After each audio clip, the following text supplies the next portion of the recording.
Hi, everybody. Welcome to Coach Menachem here. Erev Pesach, right before Passover. Thank you for joining us. I know it's a very hectic time. I'm sure everybody here today had a very busy day and a lot of things going on. And we're all knocked out, including me. So we're here to get some Pesach. Even though we had a long day, we need Pesach before Pesach. And we got to be, we got to be strong. So we're going to take a big topic. Okay, tonight's share is share 139. Dr. David, share 139. Wow.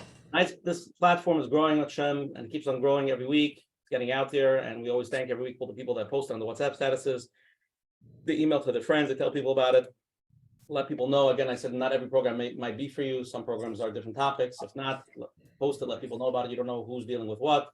So it could be a tremendous chizuk and people for people, and we're here to grow together. The Sichas Chaverim is a place to talk and to really get things clear. If anybody wants to join the WhatsApp chats, you can WhatsApp me at 848-525-0066, 848-525-0066. Every Sunday, I'll send you the flyers with all the information. If you want to sign up to the emails, you can go to menachembernfeld.com.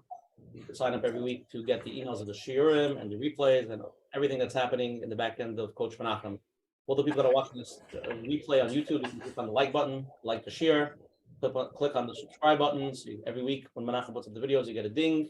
Get to watch them at Shem Monday, 2:46 a.m. every Monday sharp. So please join, be part of it, and let's grow.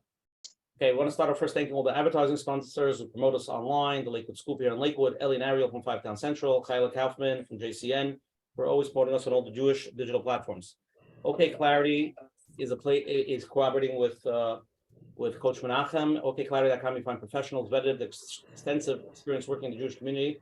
You can even find Coach Menachem there. If you're in the market for a therapist, coach, anything like that, please join. They have a status. The number is 917-426-1495. Again, that's 917-426-1495. Again, if anybody's here the first time, every Sunday night, hello, where are you? For the last 3 years, every Sunday night at 9:30 p.m. We've been doing Eastern time. We've been doing these programs with different Rabbanim, therapists, the best of the best. And please join us every week. Again, Menachem, next program will be after Pesach. We're hoping April 16th, so right after Pesach. We're not sure 100%. We have a bunch of big speakers coming on. Rabbi Y.Y. Jacobson's coming on, Rabbi Joey Haber, Rabbi Yossi Zakatinsky. They're all coming over the next few weeks. So please join us. The topics are going to be very powerful topics. We didn't clarify exactly them yet, but we're working on it. So please join us after Pesach, and everybody should have a great Pesach as well. Tonight's show, we have the honor of having world famous Dr. David Lieberman. He's a best-selling author with many books. He speaks all over the place. The last time Dr. David Lieberman was on the program, it was a knockout program. I remember calling him after the program. He was like, I need to go to sleep. I can't, just knocked me out. So whatever that was just like, that was your first time. That was your first rodeo. So now you're coming prepared. You're going to be able to handle it. I'm sure you worked out today. You took a good sleep.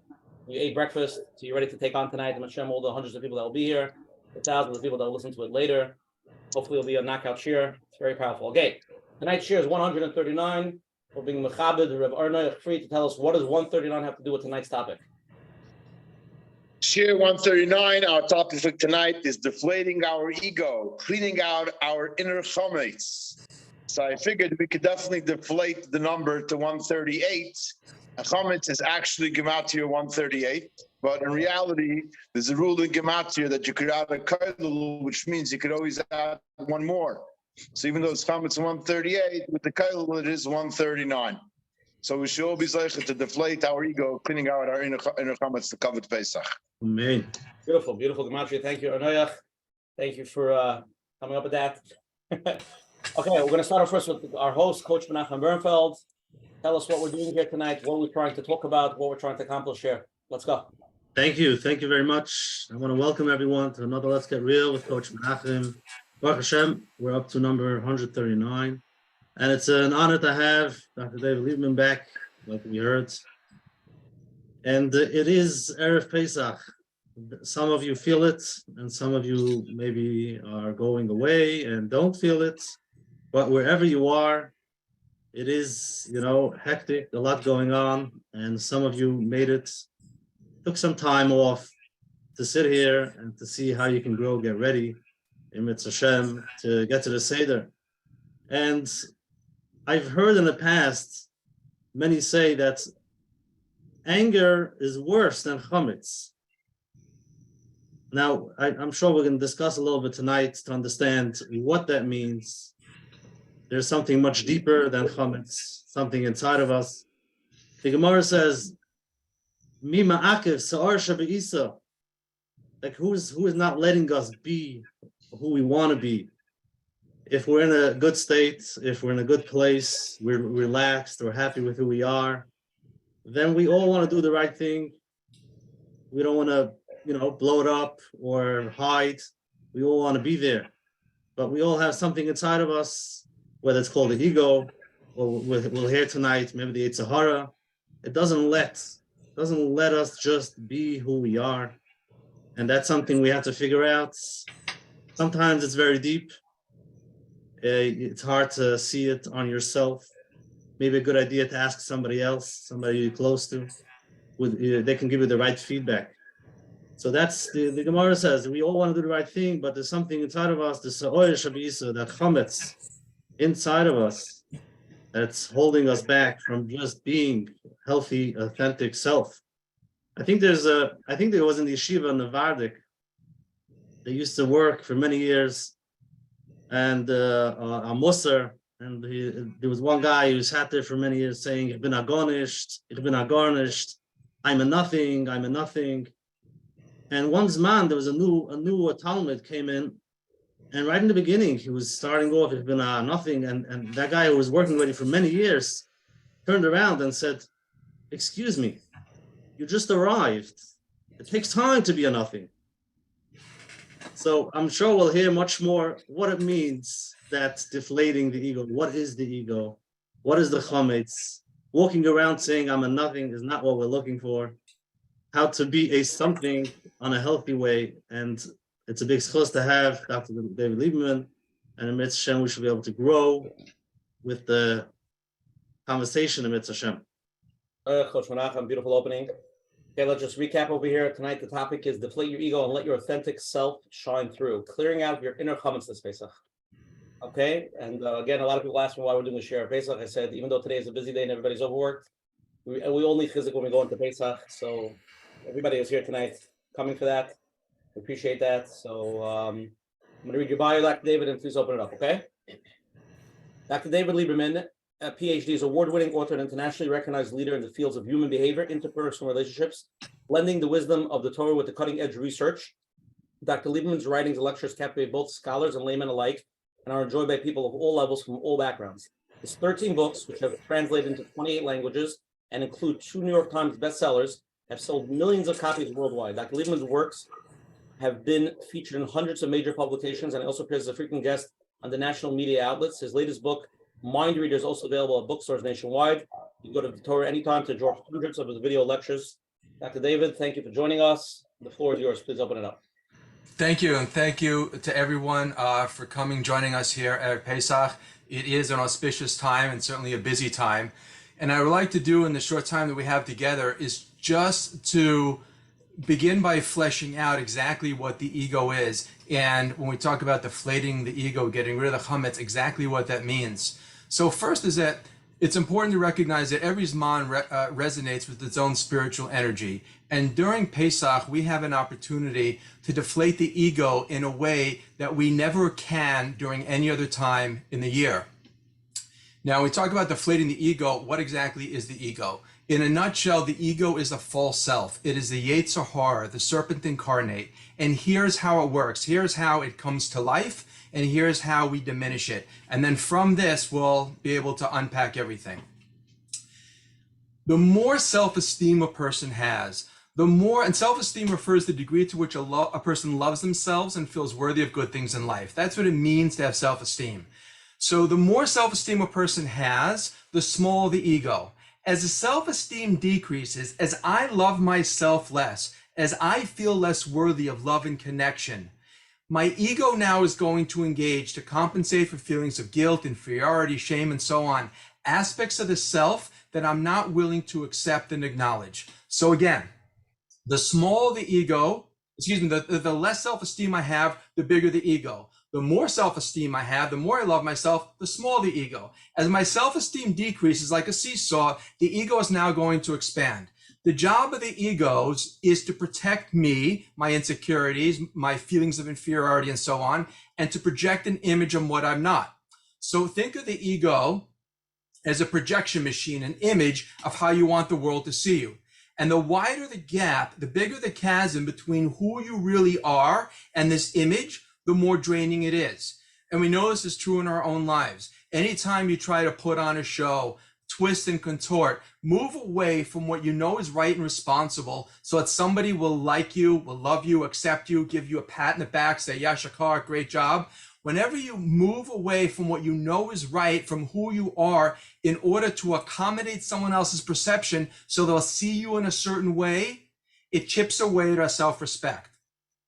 So the more authentic we are, the more emotional energy we have, certainly, and the shorter the distance between who we really are and this projection is. So ultimately, the key to dissolving, diluting, deflating the ego lies in increasing our self-esteem.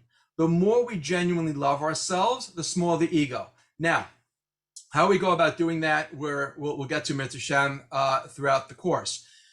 But what's interesting to understand is that as the ego engages, different personality types are going to unfold, which leads us to understanding a very big myth, or rather dissolving that myth. And the idea about someone who has a big ego is very egocentric. And if a person, comes across very meek and seemingly humble, they have a small ego. Not so fast. You can have high self-esteem and a small ego, right? That's the healthiest person. That's me. No, I'm kidding, right? That's the healthiest person. And again, it's not an all or none. There are many degrees here on the spectrum. But generally, the higher the self-esteem, the smaller the ego, that's the healthiest person. As self-esteem decreases, the ego engages, you have two different personality types will unfold. One is you can have the loud, obnoxious, arrogant type. It's the person who is literally egocentric. The world revolves around them. We know people like this. Everything is about them. You can also, though, have low self-esteem, and we call it dented ego. That is the perpetual people pleaser, the doormat mentality. That person also has low self-esteem, and they do have an egocentricity. However, because of their personality, meaning they are not aggressive, they are not rough, they don't seek confrontation, they seek to connect, they're more passive, they're going to come across as much more of a meek people pleaser and so on. And it's very easy to confuse this person with someone who has high self-esteem and is very humble, when in truth is they're not really giving, which is what a humble person is able to do. A person like this allows themselves to be robbed. For example, it's a difference, you're walking in a bad neighborhood, someone says, can I have your watch? They're not really asking you a question. They're telling you what they want. So when we give out of feelings of guilt, or we feel like we can't assert ourselves, then we're not really giving. We're allowing ourselves to be robbed to assuage feelings of guilt, inadequacy, and shame, and so on.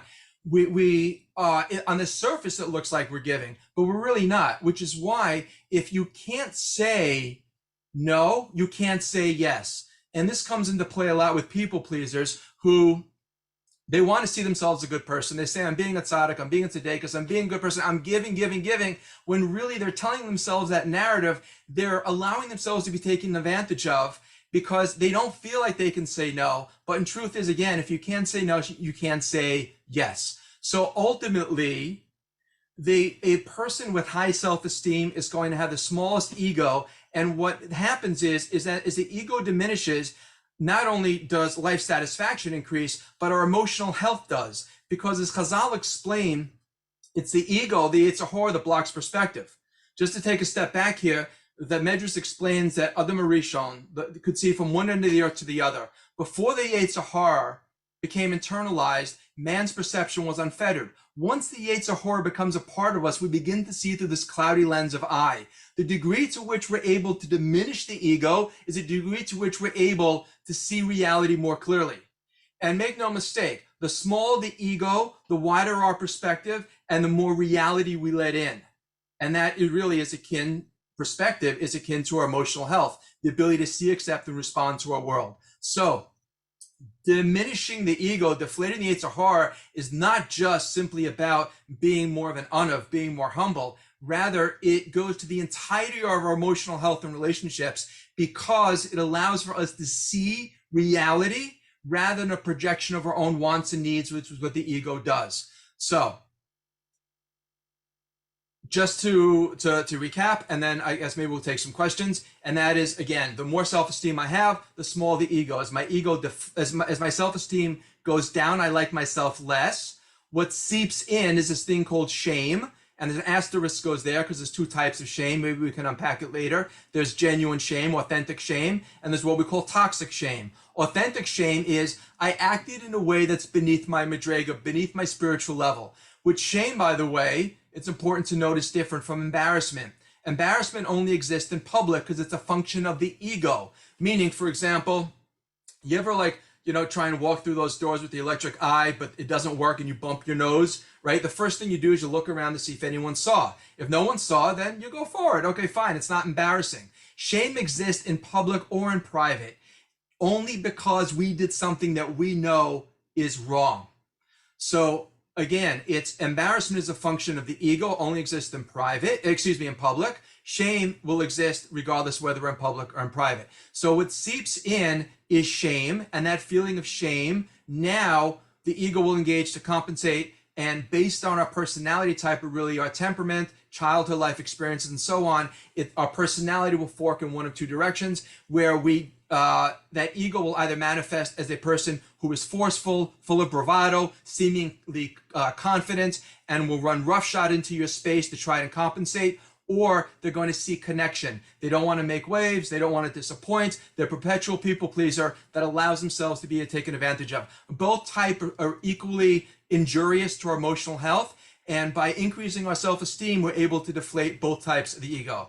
And that is it in a nutshell. Okay, beautiful, Dr. David. Thank you for the understanding of this, what we're talking about tonight. We have a lot to get in. Okay, let's just clarify over here. There's a few things I want to say. Number one, anybody wants a free copy of ebook of Real Power, which is Dr. David Lieberman's book. He wrote. I actually read the whole book. It was a great book.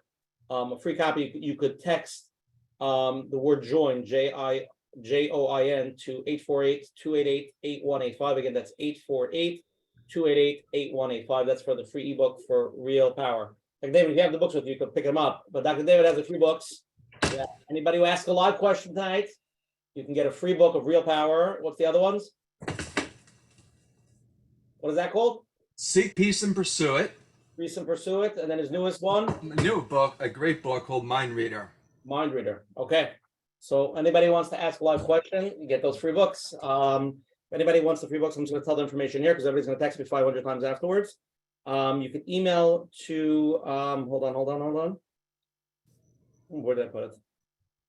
Okay, we'll give the information soon where to email with the question with your address.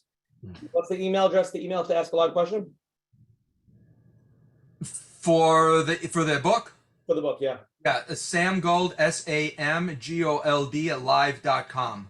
Okay, samgold@live.com. If anybody who has a live question, send a live question with your name and your address so Dr. David can send it out. Okay, we're going to take now a few polls, and then we're going to talk about the polls, and then we're going to get into some questions, okay? Again, anybody wants to ask a live question, please text Usher Parnas over here, and we'll get to it.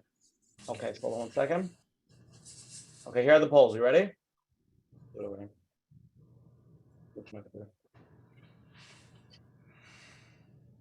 Okay. Everybody sees it? Dr. Dave, you see the questions? Yep, got it. Okay, I'm going to read them. Everybody answer truthfully. It's anonymous. 4 very good questions over here. It's really going to break it down. Number 1, how do you typically respond to criticism or feedback? How do you personally respond to criticism or feedback? A, you get defensive and argumentative. B, you shut down and withdraw. Or C, you listen attentively and seek to understand. Not which is the right answer. What do you do? Number 2, which of the following behaviors do you most exhibit in social situations? 4 options. Dominating conversations and talking about yourself. B, focusing on how others perceive you. C, showing genuine interest in others and actively listening. Or D, avoid social situations altogether. Third question. How do you typically respond to success or praise? Somebody gives you a, wow, you're amazing. How do you deal with that? You take all the credit and feel superior to others?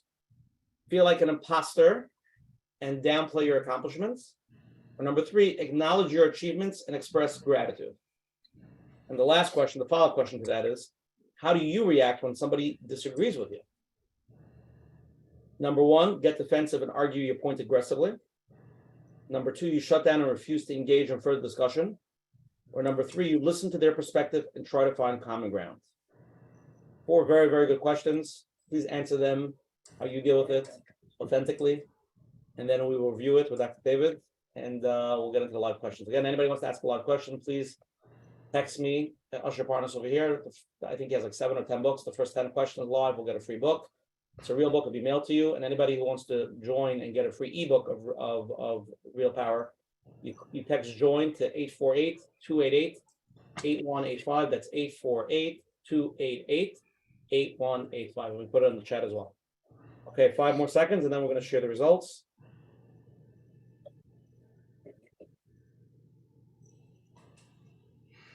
Okay, right, let's do it. Okay, the first question. How do you typically respond to criticism or feedback? So you have a straight split across all three. 33% say get defensive and argumentative. 34% say shut down and withdraw. 33% listen attentively and seek to understand. Dr. David, any comment on this? Yeah, sure, of course. So look, anytime you're in a conversation with somebody and the person is impolite or they're bombastic or caustic, whatever it is, we have one choice. We're either going to focus in on that person's pain or on our pain. Now, the ego tells us focus in on my pain. This person's yelling at me, screaming at me, and so on. But no one ever walked away from a conversation and said, I wish I would have gotten angrier. I would have been able to handle myself so much better. When a person's ego gets involved, they're going to do one of those two things. They're either going to get defensive, defend themselves, right? Because their ego doesn't want to admit that it's wrong, that it made a mistake. Or they're going to simply shut down and withdraw. And this goes to the 2 personality types. You can guess, Usher, who is going to do what. Meaning the aggressive person is going to get defensive and argumentative, whereas the people pleaser is likely to shut down and withdraw. Obviously, the most effective, which is a sign of higher self-esteem, is to listen and to understand, which means then that I'm open, I'm willing to be vulnerable, willing to risk the fact that I may be wrong, I may not be right. But in doing so, of course, I have the opportunity to connect and to grow. But as long as I'm busy protecting myself and projecting an image, not only am I not going to seek to understand this person because I'm busy defending myself, but I'll never grow because I'll never hear anyone else's perspective. I'm just going to hear sort of an echo chamber of my own wants and my own needs. Beautiful. Okay, let's go to number 2. Interesting question. Which of the following behaviors do you most often exhibit in social situations? Only 7% of people say dominating conversation and talking about yourself. 30% focusing on how others perceive you. 51% showing genuine interest in others and actively listening. And 13% avoid social situations altogether. Interesting. So look, it's half the people here, which is probably pretty representative, are unable to focus in on the other person because of the ego. And the ego is going to do one of those 3 things. It'll either dominate the conversation, it'll focus on how other people perceive us, or it'll avoid the situation altogether out of fear of failure, rejection, or disconnection. One of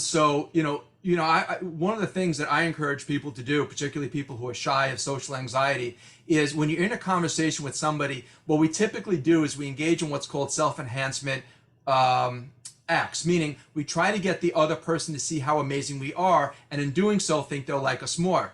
Rather, have in mind the following, and you'll have much better conversations. Have in mind, I want to leave this conversation with this person feeling better about themselves. And it's an amazing thing that happens is not only will this person feel better about themselves, but they're going to like you more as a result than if you tried to get them to know how great you are. And something that I've heard many times repeated, and it's just so valuable. Imagine everyone you're talking to has a sign on their forehead that says, make me feel important, make me feel significant. Everybody wants to feel valued. Everyone wants to feel respected, heard, and validated. And when you talk to somebody, if you have in mind making that person feel good, you're going to have a fantastic conversation, and you're going to be able to be much more impressive than you would otherwise trying to get them to like you. Okay, amazing. Let's go to the third question. How do you typically respond to praise or success? Only 2% of people say take all the credit and feel superior. 45% feel like an imposter and downplay their accomplishments, while 53% acknowledge your achievements and express gratitude. The mix over there. Yeah, I think it was maybe Rev Salanter who said that the hallmark of a person who's worked on their mitos is when they're moved by neither excessive praise or criticism. Whatever the person hears. In other words, what somebody thinks of you is just that, what somebody thinks about you. It really has nothing to do with you unless you make it about you. We see other people how we need to see them. So if somebody needs to dislike you, if somebody needs to criticize you, not only just what they say to you, but we treat other people based on how we feel about ourselves. Because if you think about it, you give love, you give respect. If I don't love me, what do I have to give? If I don't respect me, what do I have to give? So very often, a person who is pejorative, condescending to us, speaks meanly toward us, it's because that is how they need to see us. They need to cast us as a villain. They have their own narrative. It really has nothing to do with us. It's entirely about them and how they need to see the world, which, by the way, the research shows that the more the more positive you see other people, generally speaking, the better your emotional health is. The more negatively you see other people, generally speaking, the less emotionally healthy you are. Our ability to see the good in other people, to focus on the good, it reverberates back to a function, not just how we see the world, but of our own emotional health. Okay, let's go to the last poll over here. How do you react when someone disagrees with you? 23% of the people say get defensive and argue your point aggressively. 13% of the people say shut down and refuse to engage in further discussion. 64% listen to their perspective and try to find common ground. Right, so this is very similar to the first question, how do you respond to criticism? And that's when somebody disagrees with you. Again, you have one of two choices. You can either be vulnerable and risk the possibility that you may be wrong, or you're going to just lash out and attack the person because you need to defend your fragile self-esteem, or you're going to disconnect, because if I disconnect from you, I don't have to fear rejection. I don't have to fear disconnection because I'm unplugging to avoid that pain, which is why sometimes it comes up in marriage is that, two people come together, and it's funny how, this works out sometimes. You have one person who, when they feel hurt, they need to feel heard, meaning they're going to seek connection and seek to understand, while the other person's style, when they feel hurt, is to disconnect. So you have one person moving away and the other person coming after them, and each one's needs are not satisfied. The person who disconnects just needs some time to be able to recharge and to rethink and to recoup, while the other person feels very hurt by that disconnection and is going to continue to seek out to try to connect. So unless those people get on that same sort of communication wavelength, they're going to find themselves in disagreements that spiral into something much less healthy. But once they learn each other's communication style, it becomes a game changer in dealing with disagreements. Okay, amazing, Dr. David. Okay, again, live questions. Let's go first. Okay, unmute, you're on. Hi, Dr. Lieberman. Thank you for taking my question and being with us. I actually read your book, Real Power, many years ago. It was very insightful and helpful. Throughout my experiences of what we're discussing tonight, there's something I wasn't able to pinpoint. There is this idea of ego, like you mentioned, but there is this also idea that I heard that if you want to have real self-esteem, you have to have a form of self, some sort of healthy self. And as much as I try to shift and get there, I don't know what it means. How would it feel to be there? How do we actually differentiate, maybe both in a logical way and in a way of how one would feel, between an egoistic self and the healthy self that one should have to live a healthy, balanced life? Right, sure. Thank you. It's a beautiful question, and it's very often misunderstood. People talk about you got to have a healthy ego, you need a sense of self, and they're conflating the definitions. The self-esteem and the ego are inversely related. The more self-esteem you have, genuine love for yourself, your neshama, the small the ego. As a person's feelings of self-worth diminish, I feel less valuable, my ego is now going to engage. When we do what's right and responsible, every choice comes down to one of three individual or combination of choices. Either there's we do what's right, we do what feels good, or we do what looks good. We do what's right, that's our conscience, our neshama, our soul. We do what feels good, that's the guf, the physicality. Or we do what looks good, that's the yetzer hara, the ego. Looks good, feels good, is good. So when we make a choice to do what genuinely is good, we go with our neshama, our soul, in spite of what feels good, regardless of what looks good. That is the way we gain self-esteem, by being effective, by rising above our nature. When we give into our base desires, We give into the physicality and excess sleep, excess entertainment. Temporarily, it feels good. Afterwards, it simply chips away at our self-respect. And two, with the ego, anytime you buy something you can't afford, make a joke at someone else's expense, you twist and contort and you move away from what's responsible. Maybe you've got a choice between risking a little bit of embarrassment or a little bit of shame.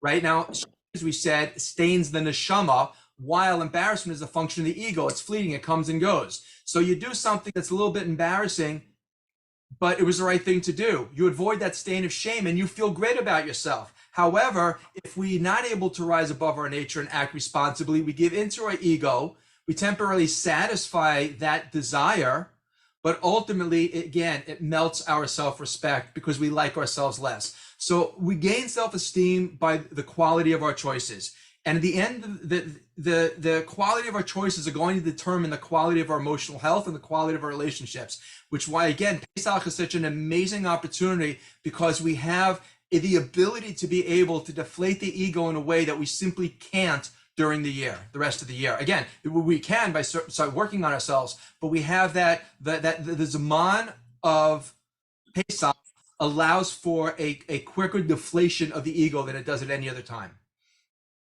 Amazing. Thank you. Beautiful. Okay, the next live question, you're on. Hi.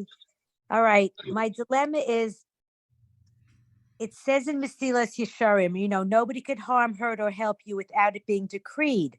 Yeah.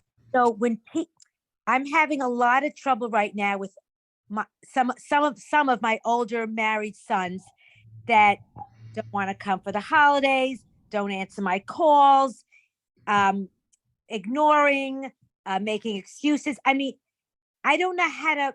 My frame of mind should be: this is what Hashem wants.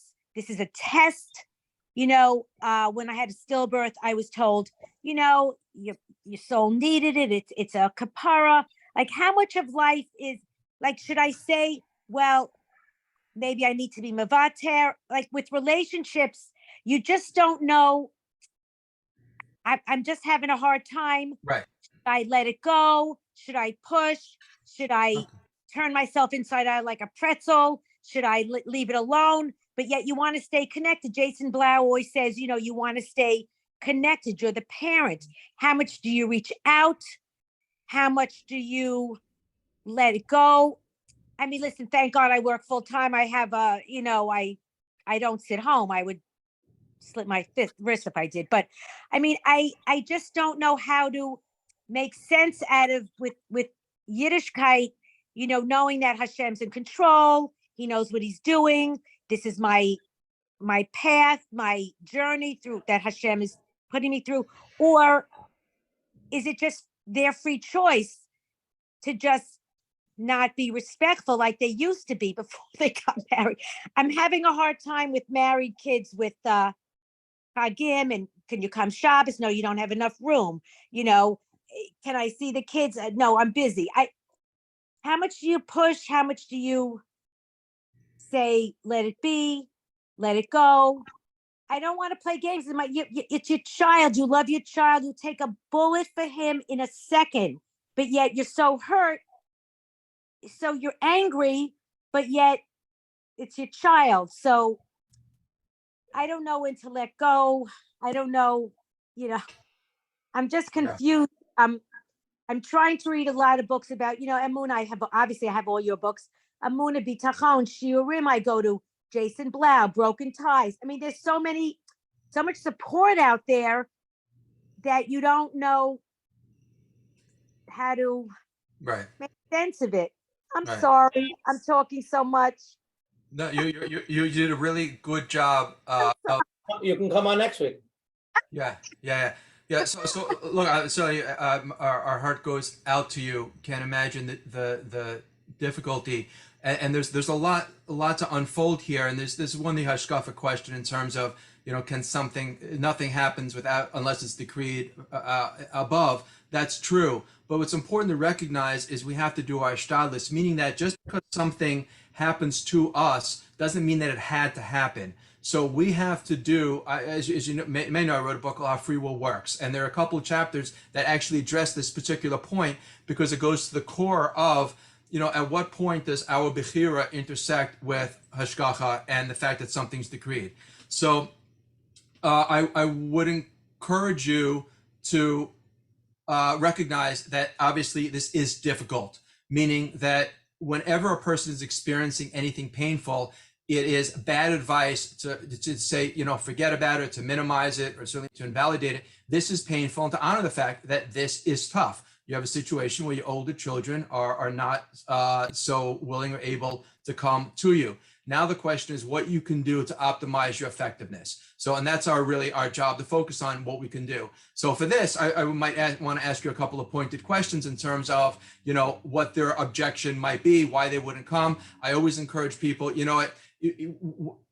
there are a myriad of reasons as to why they might not want to come. And obviously you don't need to share them here, but just pulling back the lens, generally speaking, is I found that the more hospitable, the more enjoyable the experience is in a parent's home, the more likely you're going to have adult children come.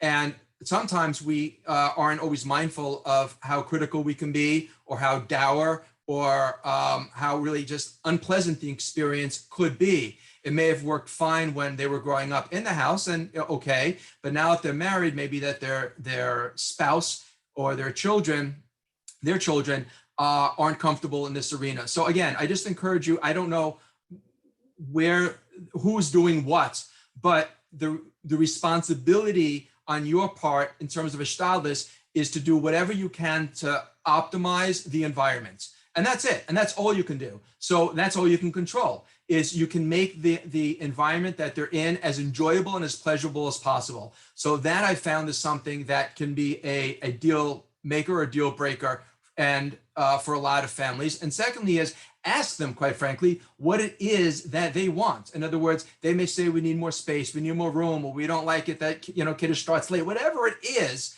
See if you can accommodate them, or see if you want to accommodate them, and that's it. But all of this, by the way, is predicated on a conversation, predicated on dialogue. So the real issue here is the relationship. It's not the fact they don't want to come. What you want to do is focus on the relationship. So I just, in broad strokes, again, I would encourage you, and I don't know if you're doing this or not doing this, you can tell me if maybe you are, to avoid being as critical, period. Try to be as positive, certainly as warm, and make the atmosphere as enjoyable as possible, and ask them, specifically speaking, what it is that is keeping them from coming, and see if you can do your best to address it. They may be unreasonable, maybe they don't recognize the full mitzvah of kibbud av, I don't know. But if it's very important for you to have them there, then you would want to find out exactly what it is their objection is. Does that make sense? Beautiful, Dr. David. Yes, excellent. Excellent. Okay. Okay, let's go to the next live question. Unmute. Hi. Hi, Dr. Lieberman. I heard you speak many years ago, and your wise words have stuck with me. They were incredibly meaningful. And I just wanted to follow up kind of from the survey questions. And I'm wondering if you could share some best practice strategies to manage one's ego while also trying to impress someone throughout the dating process. Great question. Very good. So it's like this.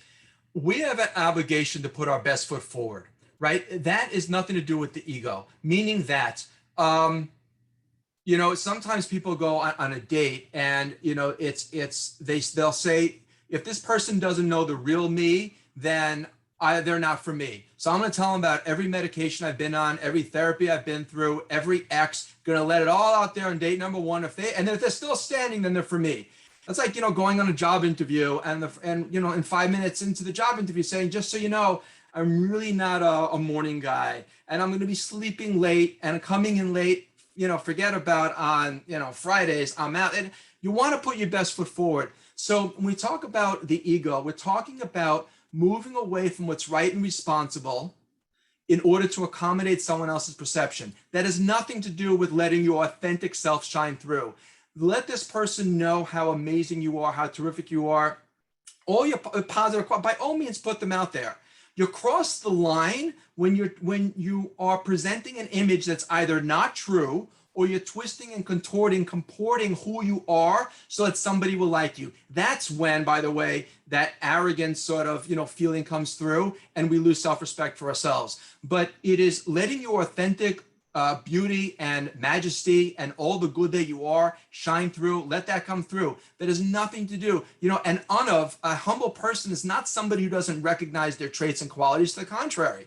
That's an egocentric person, by the way, because if they really recognize their greatness, they wouldn't tell everyone how great they are. They do it because they don't feel it themselves. A real unav recognizes their magnificence, right? And they are okay displaying it.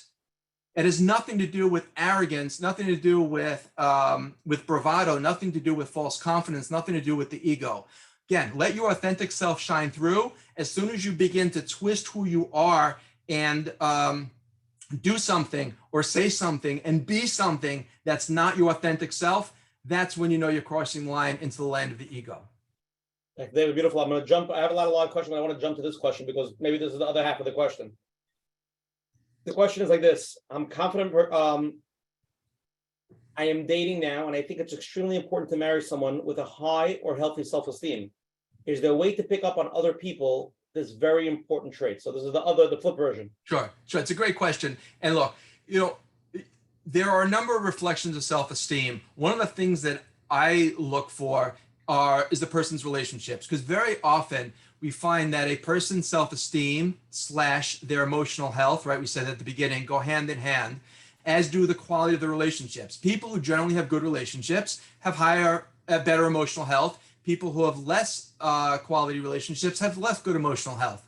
And as actually it was a psychiatrist, I think Robert Glazer, who said, and I'm paraphrasing only loosely here, that in 40 years of psychiatric practice, he's found that the people who are unhappy in life are the ones who are unable to get along well with the people they want to get along well with. Now, we're all entitled to one or two people in our lives who we don't get along well with. That's okay. You know what? That's where the rubber meets the road. That's where our Mitos, sandpaper for Mitos. That's okay. But if we have difficulty with everybody, then it's time to look in the mirror. So one reflection of self-esteem / emotional health is the quality of a person's relationships. What are the relationships like with the people closest to them? That's one. I look to see how they get along with people who they don't have to be nice to. How do they treat, particularly on a date, the busboy, the waiter, the cab driver? Are they respectful to people who they don't need something from? Because ultimately, self-esteem is going to be a reflection of how I treat me and how I treat you. Meaning that, going back to original model, I treat myself with respect and you with respect, that's high self-esteem. I treat myself with respect, you poorly, that's the arrogant, obnoxious mentality. Conversely, I treat myself poorly, I don't have self-respect, and I treat you well, that's the doormat mentality. That person may seem like an unav on the surface, but if they're not willing, not able to invest in who they are and grow who they are, then unfortunately, even though it may look like a person with high self-esteem, it's really a person with a dented ego that doesn't feel worthy of love and connection. So they sell themselves out, they sell themselves short, they allow themselves to sort of be malleable, not because it's right, rather they have that deep fear of disconnection. So they are going to be as flexible as possible to avoid anyone saying, I don't want anything to do with you. Those people that sell themselves short, there are many people that believe it's true. They really don't believe they have anything to sell. You're raising a great point, Coach Menachem. Yes, they do believe it's true. If they didn't, they wouldn't do it. And unfortunately, that brings us into what we alluded to before, the idea about toxic shame. So genuine shame is, I've done something, there's guilt and there's shame and there's toxic shame. Guilt is, I've done something that was wrong. Okay, I'm a human being. Shame is my feeling that I'm less valuable because of it. I'm now less worthy because I did something that was wrong. Toxic shame is a gift from childhood that says I am not less because of something I've done. Rather, I am less because of how I was treated. I was treated poorly. Boundaries were crossed. I was held to standards, levels of accountability and responsibility that weren't really mine. So I was made to feel less good, even though I didn't do something, but unfair burdens and obligations, responsibilities were placed on me. So I was left feeling ashamed that I didn't measure up, right? Not because of what I'd done, again, because of what somebody else had done to me. So that's a feeling of toxic shame. So yes, your perpetual people pleaser is going to be filled with toxic shame. not genuine shame, because they may very well be a good person, and they probably are. They try and do the right thing.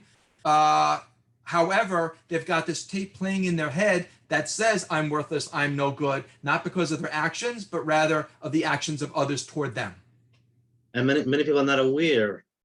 Of course not. And just to come full circle is that, the egocentricity, but children by definition are egocentric. So when something happens in childhood, a person is by nature going to assume it's their fault and responsibility. No 7-year-old is going to say, for example, wow, dad had a really hard day at work. He's going to scream at me, let off some steam, have a drink. It's fine. No, the child is going to say, what is so broken, bad, damaged, disgusting within me that is causing this behavior? Because as the egocentric being, I have to assume that this behavior is a reflection of my worth. I am causing this because the world revolves around me. Children by definition are egocentric. They're supposed to be. Now, we know adults like this as well, but when it happens to a child, they assume responsibility and blame because of that egocentricity. So now the question is, how do we reverse that? Become aware of the stories. So welcome to the journey, unfortunately, for a lot of people, of ridding themselves. And what happens is, if we confuse shame and toxic shame, a person will spend a lifetime in therapy trying to figure out how to be a better person when they're trying to erase a stain of shame that doesn't exist because it's toxic. It was nothing that they've done. So first, the intellectual awareness is so important to know that I don't have to feel less good about me because somebody wasn't able to treat me responsibly, wasn't able to treat me well, wasn't able to treat me with respect. And I'll share something with you that can be very, very freeing for someone who's suffering with this type of trauma.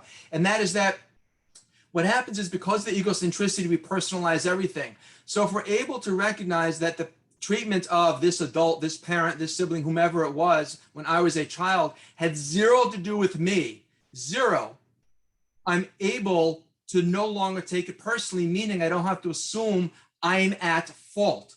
And when you really break it down, even on the intellectual cognitive level, it can be very freeing emotional. Wow.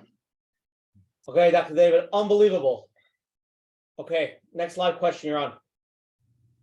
So exactly what you described was my question, the toxic shame.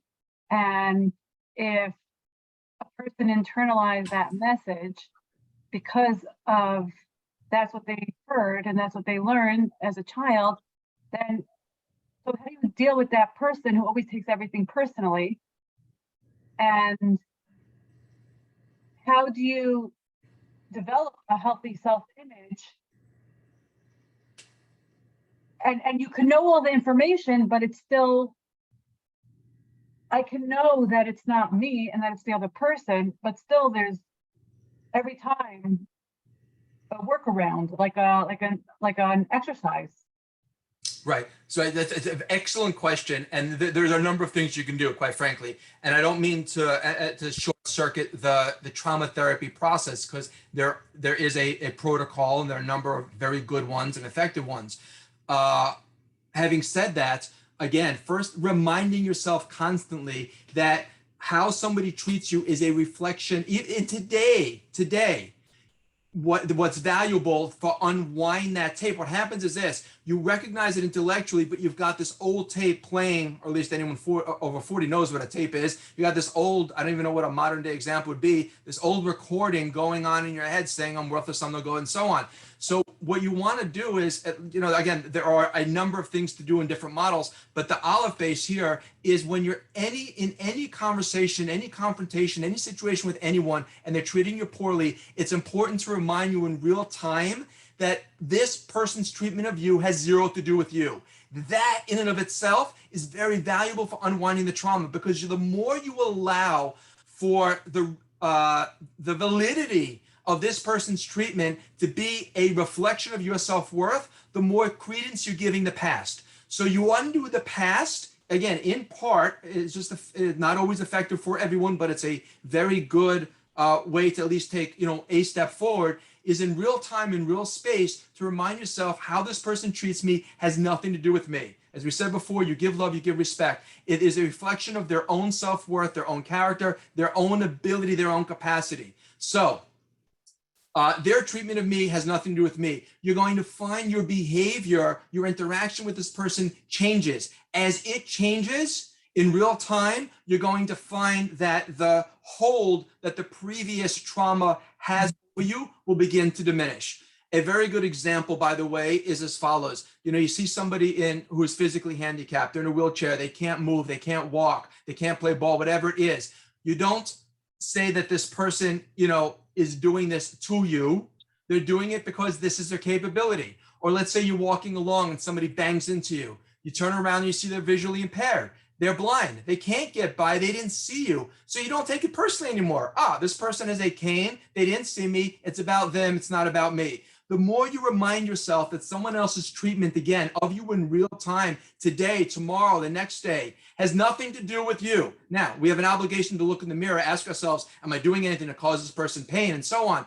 But if we take it personally and get upset and feel they're treating us this way because of a defect or deficiency within us, again, we reinforce the trauma. So the long answer to your very good short question is, one tool, one strategy to unwind from that trauma is in current interactions, remind yourself that how this person treating you has nothing to do with you.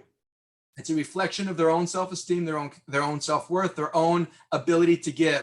Your interaction with them will be different. And again, it will help to unwind you from that previous trauma. Okay, beautiful. Let's go next live question. Hi, sir. Hi. Seems like you've answered a lot of these questions already. But I was going, somebody who grew up with a lot of criticism, so unfortunately, it's still a problem I have of being self-critical, but I have realized something, that there is self-esteem and honest self-assessment. So I don't know how, it unfortunately can affect self-esteem.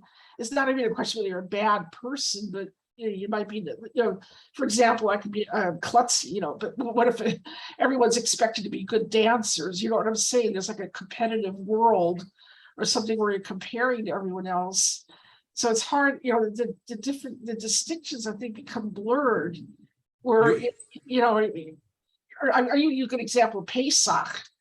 It's always I always feel like everyone cleans better than I do, or what, it's things that I count comparing. I don't, so there's like that self-assessment, and it can eat away at self-esteem.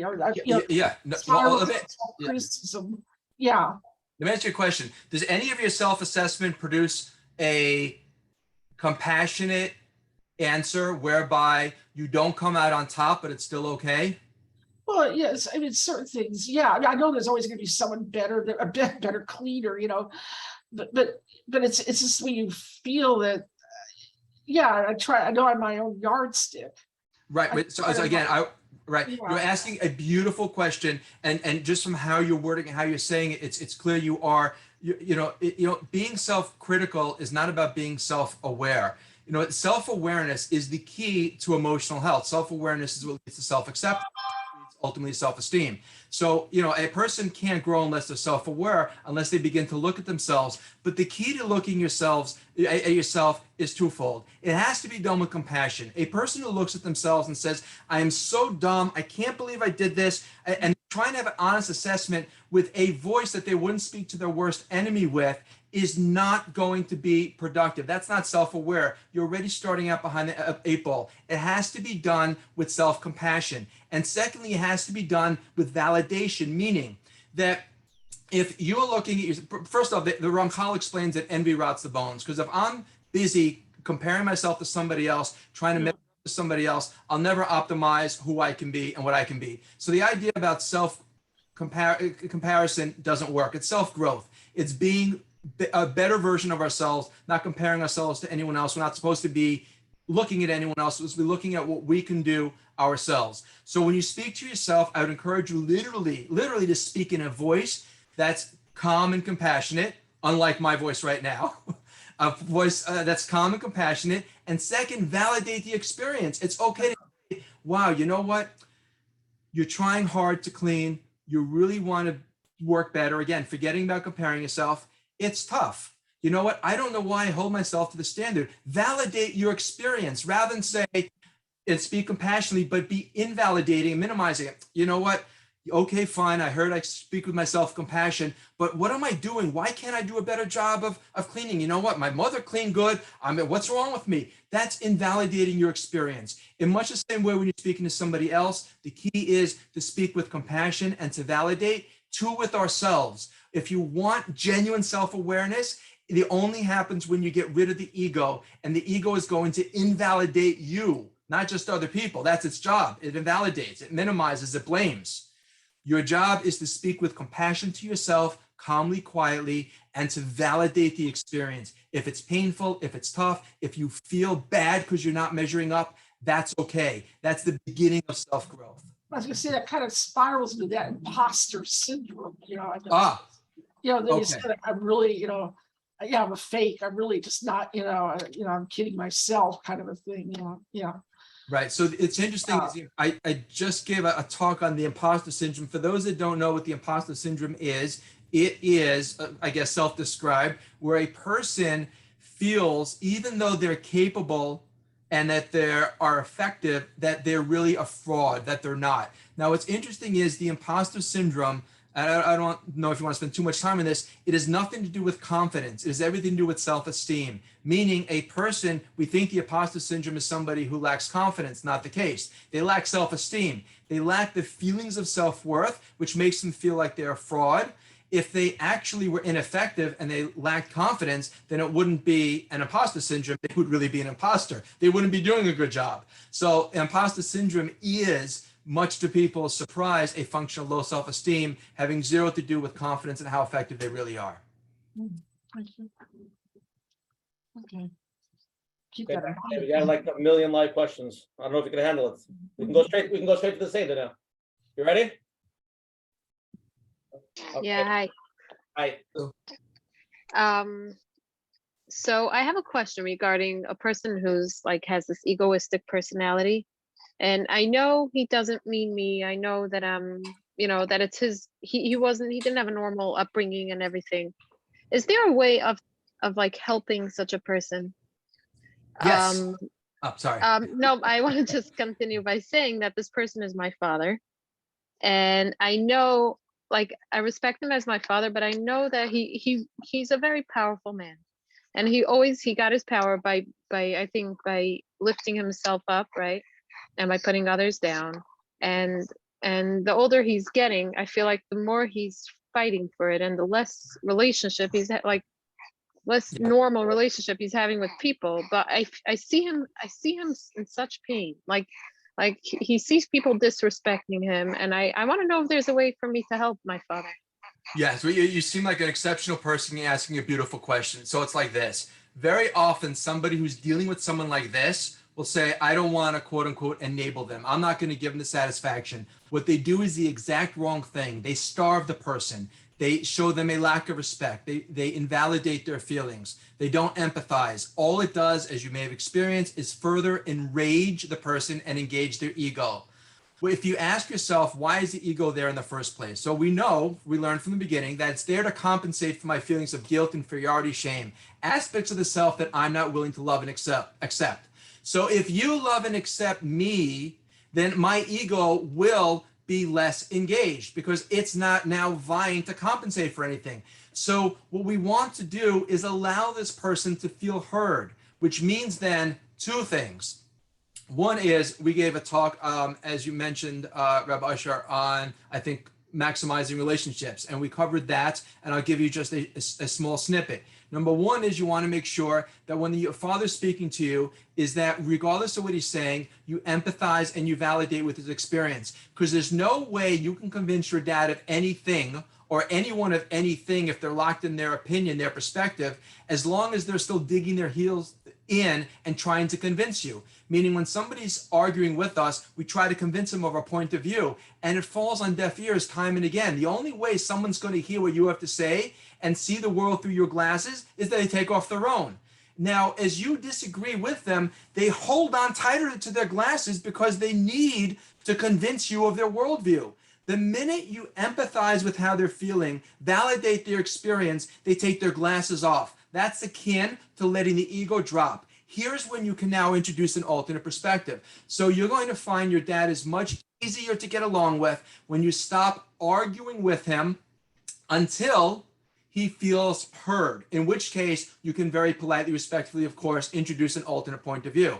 The second thing is that when he makes a mistake, you said, he sees people as being disrespectful. He disrespects himself. He doesn't love himself. So yes, that's his narrative. He's going to interpret benign statements, benign comments, things that don't have a meaning as this person doesn't love me, this person doesn't respect me. So you want to really show your dad as much covet, as much respect as you can, because what that will do again is it will help him to convert that feeling of respect into self-respect, feel better about himself, drop the ego, and engage. Again, we often do the opposite. We starve the person, and all that does is further engage them. Now, all of this is a prelude to optimizing the relationship. What you really want is connection. See, what personality disorders all have in common is one thing. Whatever it is, whether narcissistic, borderline, histrionic, whatever, they all seek to control. Because control is a surrogate to connection. We're wired for connection. If I can't connect with you, but I want connection, I'm going to seek to control. Because by that way, I can have a kesher relationship with you. So how do I control? How do I get you to like me, to want to be? It's by telling you how amazing I am. I can't be wrong. I have to be great. It's by forcing myself into your space. So if you're able to help your dad or anyone really who is egocentric to feel better about themselves vis-a-vis the relationship, you will establish a genuine connection, in which case you're able to now have a pipeline to give and take, to reciprocity, giving and receiving, and actually help to build the person up from the inside out and to dismiss the ego. But again, as long as you're arguing with them, as long as you're pushing them, as long as you're trying to convince them that they are not who they think they are, it's a fool's errand. Mm-hmm. It could become a challenge. I'm sorry, please? I was saying it could be a challenge if they demand things that you can't do. Let's say it's a spouse or even a father.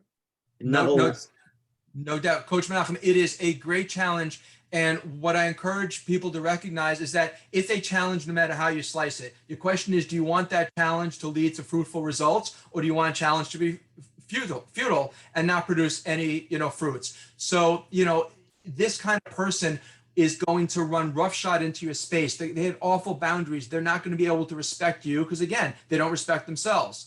But you're going to see that by putting, as we've been talking about, your own ego aside and actually focusing on this person's pain, you'll have an entirely different relationship because you'll have an entirely different connection. Okay, I understand that. And to the next level of it would be giving him the message, trying to somehow give him the message that, like, when is there a way to teach a person to be gentle to people and people will like you? Yes. You know what I mean? So, I don't even know if there's someone to talk to. My relationship with him I could work on, but my question is, how can I teach him, Right. So you have to be speaking the same language, meaning, sometimes, you talk to somebody, maybe it's like, the cleaning lady, whomever it is, they may not speak your language. And you think if you just articulate, clearly enough and gesture and speak loudly, they're going to understand you. If somebody's infrastructure is void of reason and rationale, they're just emotional, there is nobody home. So you want to speak the same language. So in a case like this, you always want to make, for example, I statements. The minute you say you, he's going to get defensive. We know that. What you can say is when he's in this space, when he's able to hear, when he's more gentle, that's when you express how you feel by I statements. And you say, I feel hurt when this happens and so on. You're not telling your dad he's doing anything wrong, that he's bad, because as soon as he hears that, the ego will instantly engage to protect itself. But rather, when you explain to somebody that you feel hurt, you feel bad, you feel a certain way as a consequence, right? Then they're happy to have a conversation because you haven't accused them of doing anything wrong. You've taken responsibility. You're not saying you've done anything wrong. Again, this is how I feel. So make it I statements, talk about your feelings, and you're going to find that your dad may say you're being overly sensitive, you can't take any criticism and so on. All that's fine. But the only way to sort of get in there is never to say anything that's going to make him feel bad, put him on the defensive, and get him argumentative. So just make it about how you feel, that you feel hurt when this happens, and just express how you feel. And you will find, I'm telling you, you will be surprised, but you will find a little bit of a melting, because the only reason he's going to dig his heels in is if you make him feel worse. And that only comes from laying blame at his feet. And if you do that, that's why you end up with the arguments that you do. Take responsibility entirely for how things unfold, and he's going to look to help put you out of pain, because we're wired to give, we're wired to connect. He doesn't want his own daughter to be in pain. But more so than that, he cannot tolerate pain himself. So as long as you don't put him in pain, he's happy to take you out of pain. Amazing. That could be a challenge, but next live question. Yes, thank you. Dr. Lieberman, I'm listening very attentively. I'm trying to figure out where I fit in all this matrix. And I look at myself as the type of person who has a habit of shutting down emotionally when hurt. And I know it probably goes back to my childhood, but I even as a teenager, I used to hang up on people if they got me upset. I just wouldn't continue the phone call. It was a habit I had as an adolescent, and it went into early adulthood. But what I'm looking at now, that I'm a second-time rounder, divorced, and trying to date successfully a second time, and I had a very close relationship that almost became an engagement. Well, I thought it almost became engagement. The gentleman wrote me a letter at the, said that he couldn't continue the relationship, and I shut down. I didn't even answer the letter. I don't know, like, if I'm not saying that if I would have answered, it would have made a difference, but I shut down when I get hurt. Yeah. And I don't know how to change that habit. Okay. So it's a beautiful question. Thank you for sharing. I think that's true for a lot of people. What we're calling a habit is really a defense mechanism to avoid the pain, because your ego is telling you that if you disconnect from the person, if you shut down, if you unplug, then you're avoiding that fear of disconnection on his part. What is required in any relationship, any healthy relationship, is vulnerability. Vulnerability is the risk of rejection. A person who doesn't want to be vulnerable is not going to be able to connect, because in order for me to connect with you, I have to open myself up to the possibility that you're going to reject me, right? I mean, that's logical. So even after the quote unquote rejection, it is still a temptation to shut down, to avoid engaging, because if you can move away, if you can disassociate, if you can separate from it, it's a way that you tell yourself that you're escaping the pain. The swiftest, most effective way is to engage, even though it's difficult. That is how you overcome it. And I know Coach Menachem will say easier said than done, but it still has to be said. And that is that, in a case like this, even if it's after the fact, by the way, that's okay. It doesn't matter how much time has passed. I would encourage you to re-engage. I would encourage you to be able to write a letter, to email the person. And the optimum way to do this, by the way, would be to not argue, and you may be surprised at the response, and to validate, meaning whatever reason he said, whatever, say, I respect fully, and I appreciate where you're coming from. Thank you for taking, I'm sorry it took a long time. And be a complete mensch in doing it. Regardless of his response or lack of response, you will feel better because you re-engage. You're going to find the temptation to move away from people who disagree with you, who don't like your opinions, your preferences, who criticize, and so on. But all these are attempts to avoid the larger pain of the vulnerability of disconnection, meaning that you're sort of beating them to the punch. So even after the fact, even after they've quote unquote, again, disconnected from you, I would encourage you to attempt a reconnection, not in the under the guise of a reconciliation, but simply to respond. Again, you went out presumably for some period of time, and even though there was a lapse, you apologize for that, and reconnect. And do this in small ways rather than avoid the temptation. As you aptly said, by the way, it does come from childhood. It's a coping mechanism that develops in childhood, and then we bring it into adulthood. And this is our engagement style, but as you may experience, it's very unproductive because it doesn't allow for you to be able to work through issues. And certainly in a relationship, there's going to be disagreements. And the only way to resolve those disagreements effectively are to be vulnerable, express how you feel. See, what happens is my bet will be that you grew up in a house where you weren't allowed to express your feelings. As soon as you said how you felt, somebody, mom or dad, invalidated it. They said, no, you don't feel that way. You're not, it doesn't really matter. They minimized it. Maybe they blamed you, but you weren't allowed to express how you felt. At some point, when you stopped feeling heard, you stopped expressing yourself. And now when you meet with disagreement, you are very quick to shut down. Was that your experience in childhood, by the way? I think I just grew up in a home where feelings were just not talked about. You know, it wasn't. And what happened if you expressed how you felt? What was it met with? Well, I was always the favorite child, so you know, nothing I could do was I could do no wrong. So I wasn't met with any sort of resistance. It's just I think that my life experience after the divorce and the rejection after the divorce, you know, left me shut down and afraid.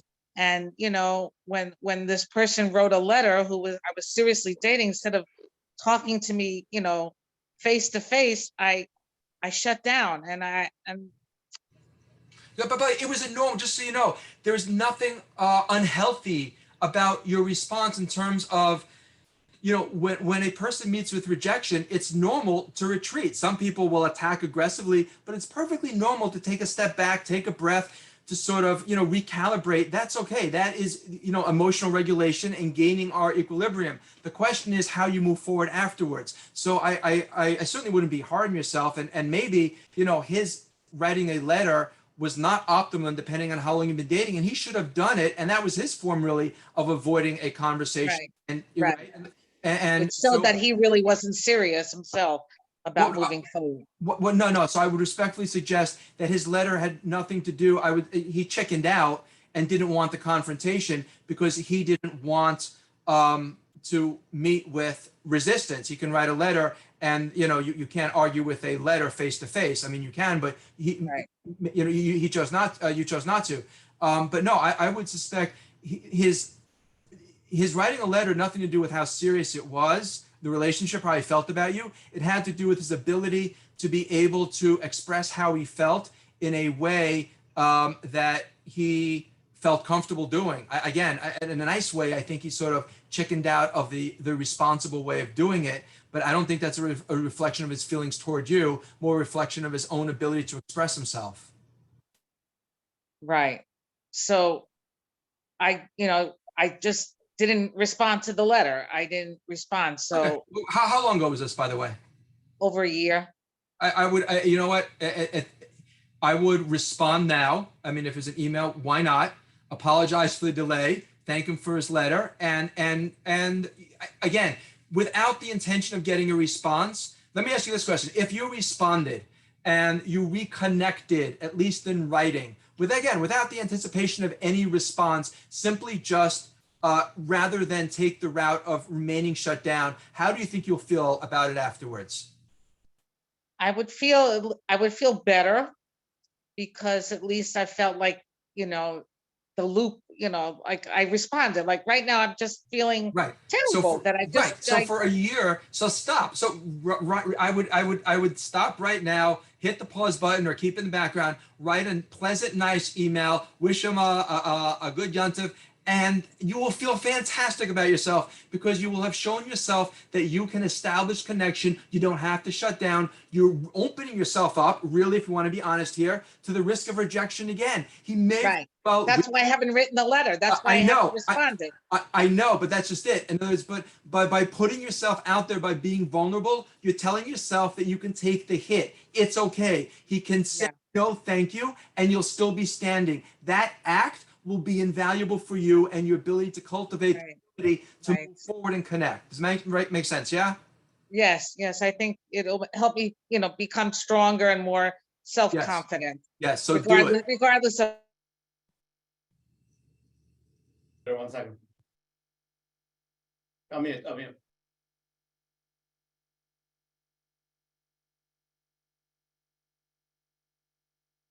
1 second, give it 1 more second. Okay. Okay, continue. Sorry, you got muted. Okay, so So, I think that was a good answer. Thank you. I think I just have to, learn how to, No, especially in the dating world and as an older single, it's very, there's a lot of rejections and, it's hard to, present yourself on a good, after so many rejections, you're not young enough, you're not pretty enough, you're not this, you're not that, right. So But your Zivug Sheni is out there, and it just takes one person to recognize how great you are. And so all the, it's same thing in sales, by the way, is that, you ask any master salesperson who does cold calls all day long, and they don't view a no as a no. If they get 1 out of 100, they view the no as 1/100th of a yes. So you know what? Yes, there'll be some frogs out there, but all the no's just look at it rather than N-O as K-N-O-W. They don't know enough. They don't know how great you are. They're lost, and just keep going forward. And you're going to do something invaluable for yourself, and that is show yourself. You can put yourself out there, risk what feels like rejection, but they're not rejecting you. They're rejecting what they think you are, and they don't know you. And keep on going out there, and just that act is going to build tremendous self-confidence, and you're going to then attract the person who is really going to be your other half. All right, Dr. David. Okay, let's go. There's so many more live. There's a whole night over here. Okay, you're on. Hi, I want to know how I can help my teenage children whose self-esteem has been knocked down by their father when they were little and are starting to show serious emotional instability. Okay. Is Dad still in the picture? Yeah. Great. Yeah, and I actually, if I can add, I decided to see a therapist this winter, and things were getting out of hand. The schools were suggesting therapists for the children. And she labeled him with borderline personality at the second session, and she just wanted me to fight, and I didn't like that, because I've seen so much good changes happen over the years, and I want to continue on that path rather than stick up for myself and start fighting. I never went back to her after 2 sessions. Okay, so it's just to be clear, this therapist that you went to diagnosed your husband. Yeah, I thought it wasn't nice of her. Yeah, well, yeah, I might have been irresponsible as well, but yeah. And not to say that they're right or wrong, I don't know. But let me ask you this: is your husband anyone to work with? In other words, what level of self-awareness? I'm sorry, please. Yes, 100%. Because why am I saying it? Because he has changed so much over the years. I've seen so much good happening. Great. So if his self-awareness is there, and he is growing as a person, what is he able to acknowledge? In other words, is it the damage that he's already laid out on the children that has impact today and his behavior is different? Or has he gotten somewhat better? Is he a complete turnover? In other words, where is he in terms of his treatment? If he was treating the kids like he is now from the beginning, would we have these problems or not? No, for sure not. My younger children don't have the same problems my older children have. Great. So great. So what your husband needs to do is hit the reset button. So very quickly, let's walk through what this looks like. What are the ages of the older kids, please, and where are they in life? 12, 13. Boys. Boys, fantastic, great. So what is their level of interaction with their father now, please? It's good, but they try to get attention, negative attention. But it's definitely Okay, so in a nutshell, here's what has to happen, and it's all on your husband's side. Number one is he needs to forget about the idea of any critique or criticism. Every word that comes out of his mouth should be positive with the kids. It should all be b'simcha. There is nothing in his mind that the kids can do that is wrong. The chinuch, the responsibility, no matter that comes, your role, your job is to go ahead and with the discipline. His job is only to be loving and supportive. He is, again, my wish list here, and if there's someone to work with, he will do this. Be b'simcha around the kids.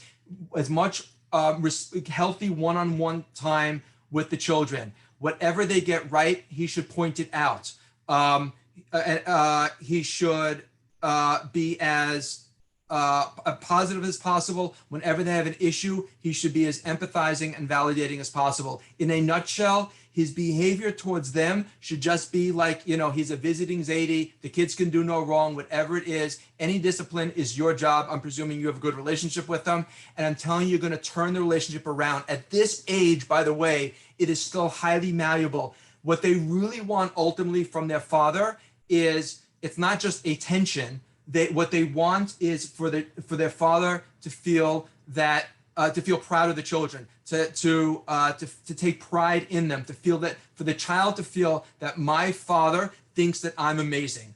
The very idea about unconditional love has to be instilled. And unconditional love means then that the children don't get a yasher koach because they're doing what's right. That's pashut. That's simple. They should get from their father, you are so amazing, you are so terrific, when the child is in the kitchen drinking orange juice. Meaning the very definition of unconditional love is it's not based on something, as Chazal tell us. Any love that's conditional is not really love. So you uproot this feeling towards their father by just instilling unconditional love. And that is, again, no criticism, no complaints, nothing negative from dad, just positive. But again, not just positive for the behaviors. It is that feeling that no matter who they are, where they are, it's their father telling them, I am so proud of you. I'm so in awe of you. You are so amazing. You are such a great kid. And proper physical affection. And I'm telling you, you will turn this around quickly. But I can't tell him this because I have to do this with him. Okay, that's my question of self-awareness. Okay, for anyone else listening out there that can do it, do that. So you've been doing all this with him and you noticed you had a different relationship, correct? Mm-hmm. Okay. Okay, this goes back to my original question about self-awareness.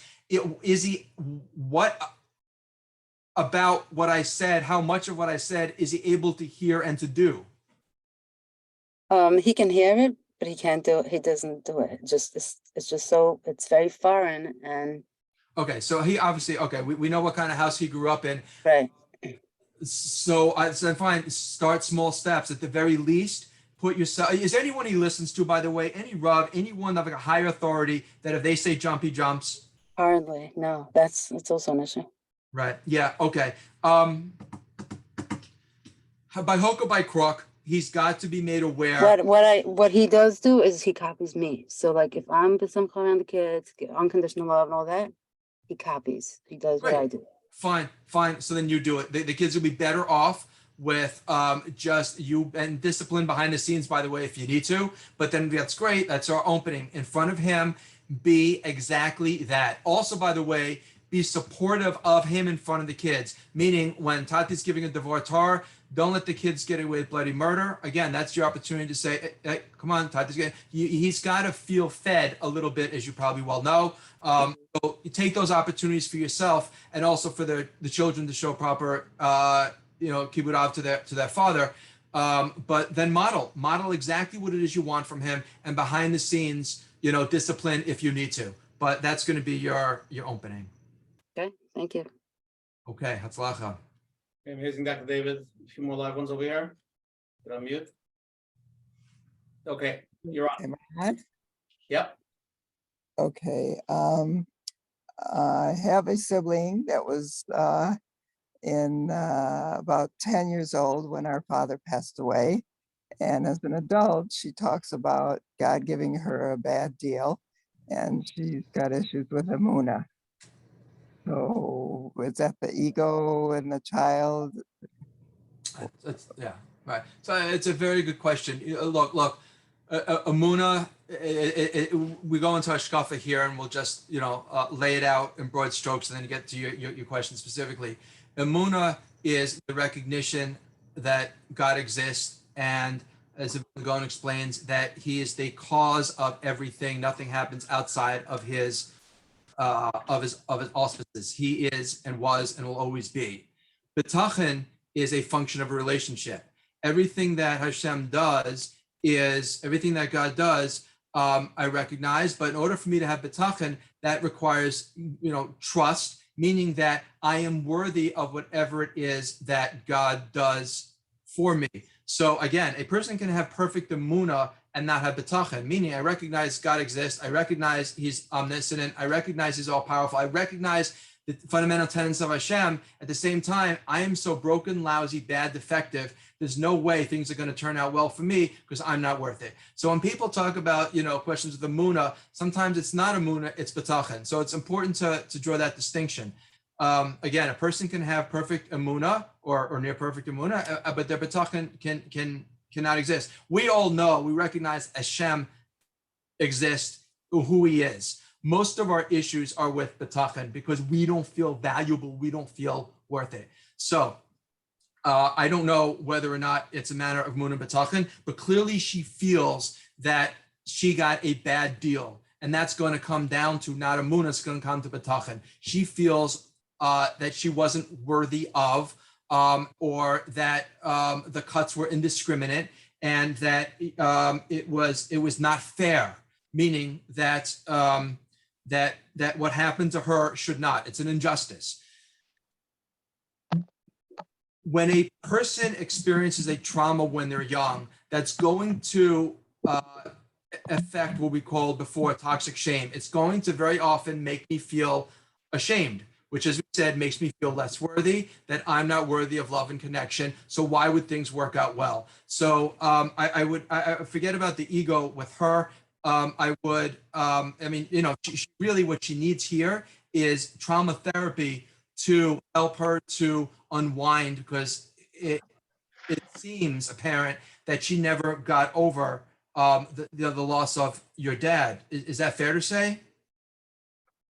Well, she shut down emotionally. I just went into a 40-year depression. Oof. Wow. Okay. So, the responsible answer is trauma therapy. Trauma is not locked into time and space. A trauma, which is why a person who experiences a trauma when they're young, or, a post-traumatic stress disorder, when they're back, even after many years, it's like they're experiencing it in real time and space. You still have that same physiological feeling sometimes. So the good news is, though, that trauma work today can help to unwind from the past, and there are a number of methodologies that are much more effective than they used to be. So really, I would encourage a very good trauma specialist to help your sister to work through it, because even though it happened when she was 10, it doesn't make a difference. Trauma is trauma, and the work that she does today can help her to lead a happier, healthier, more productive life. I wish there was a shortcut or easier answer, but I'm not sure that there is for this one. Okay, thank you so much. Sure. Okay, next question, you're on. Yes, hi. Thank you so much for taking my call. This goes back to the dating question. As a mother of a boy, I see that he really has a lot of trouble accepting criticism, which we hope is constructive, whether it's from me or the shadchan or anybody. He won't see a dating coach. He does have a Rebbe that he talks to, but he doesn't talk to him regularly. So it's like a lot of times the feedback isn't so positive about something that happened, and it's like, Right. So let me ask you, can you share with me, please, what the feedback that, he's not communicative and doesn't express how he feels, or is it about something that he said or did on the date that he can't hear? Yeah, more like something he said or did. Mm-hmm. Right. Can I ask you, if you're comfortable sharing, what would be an example of something you said or did that he is not willing to accept? Right. I'll just tell you the last two things. So, because people don't always share, this person shared with the shadchan shared with me. He came late twice, a little bit late. And the other thing was, when they were driving, I don't know, somebody was weaving and he made some kind of comment about like, oh, sometimes he drives like that, like, I don't know, something like that. Like trying to show he's cool, you know what I'm saying? Yeah. So look, to no one's surprise, ultimately it comes back to self-esteem, which, we spoke about earlier. That's why I'm asking you. Yeah. The more self-esteem a person has, the more they can acknowledge weaknesses and faults. It is a healthy person that can be vulnerable and admit to faults and failures and insecurities. It's a person who has lower self-esteem, that's unable to do that, and they have a harder time hearing criticism. They can give it freely, they have a harder time hearing it.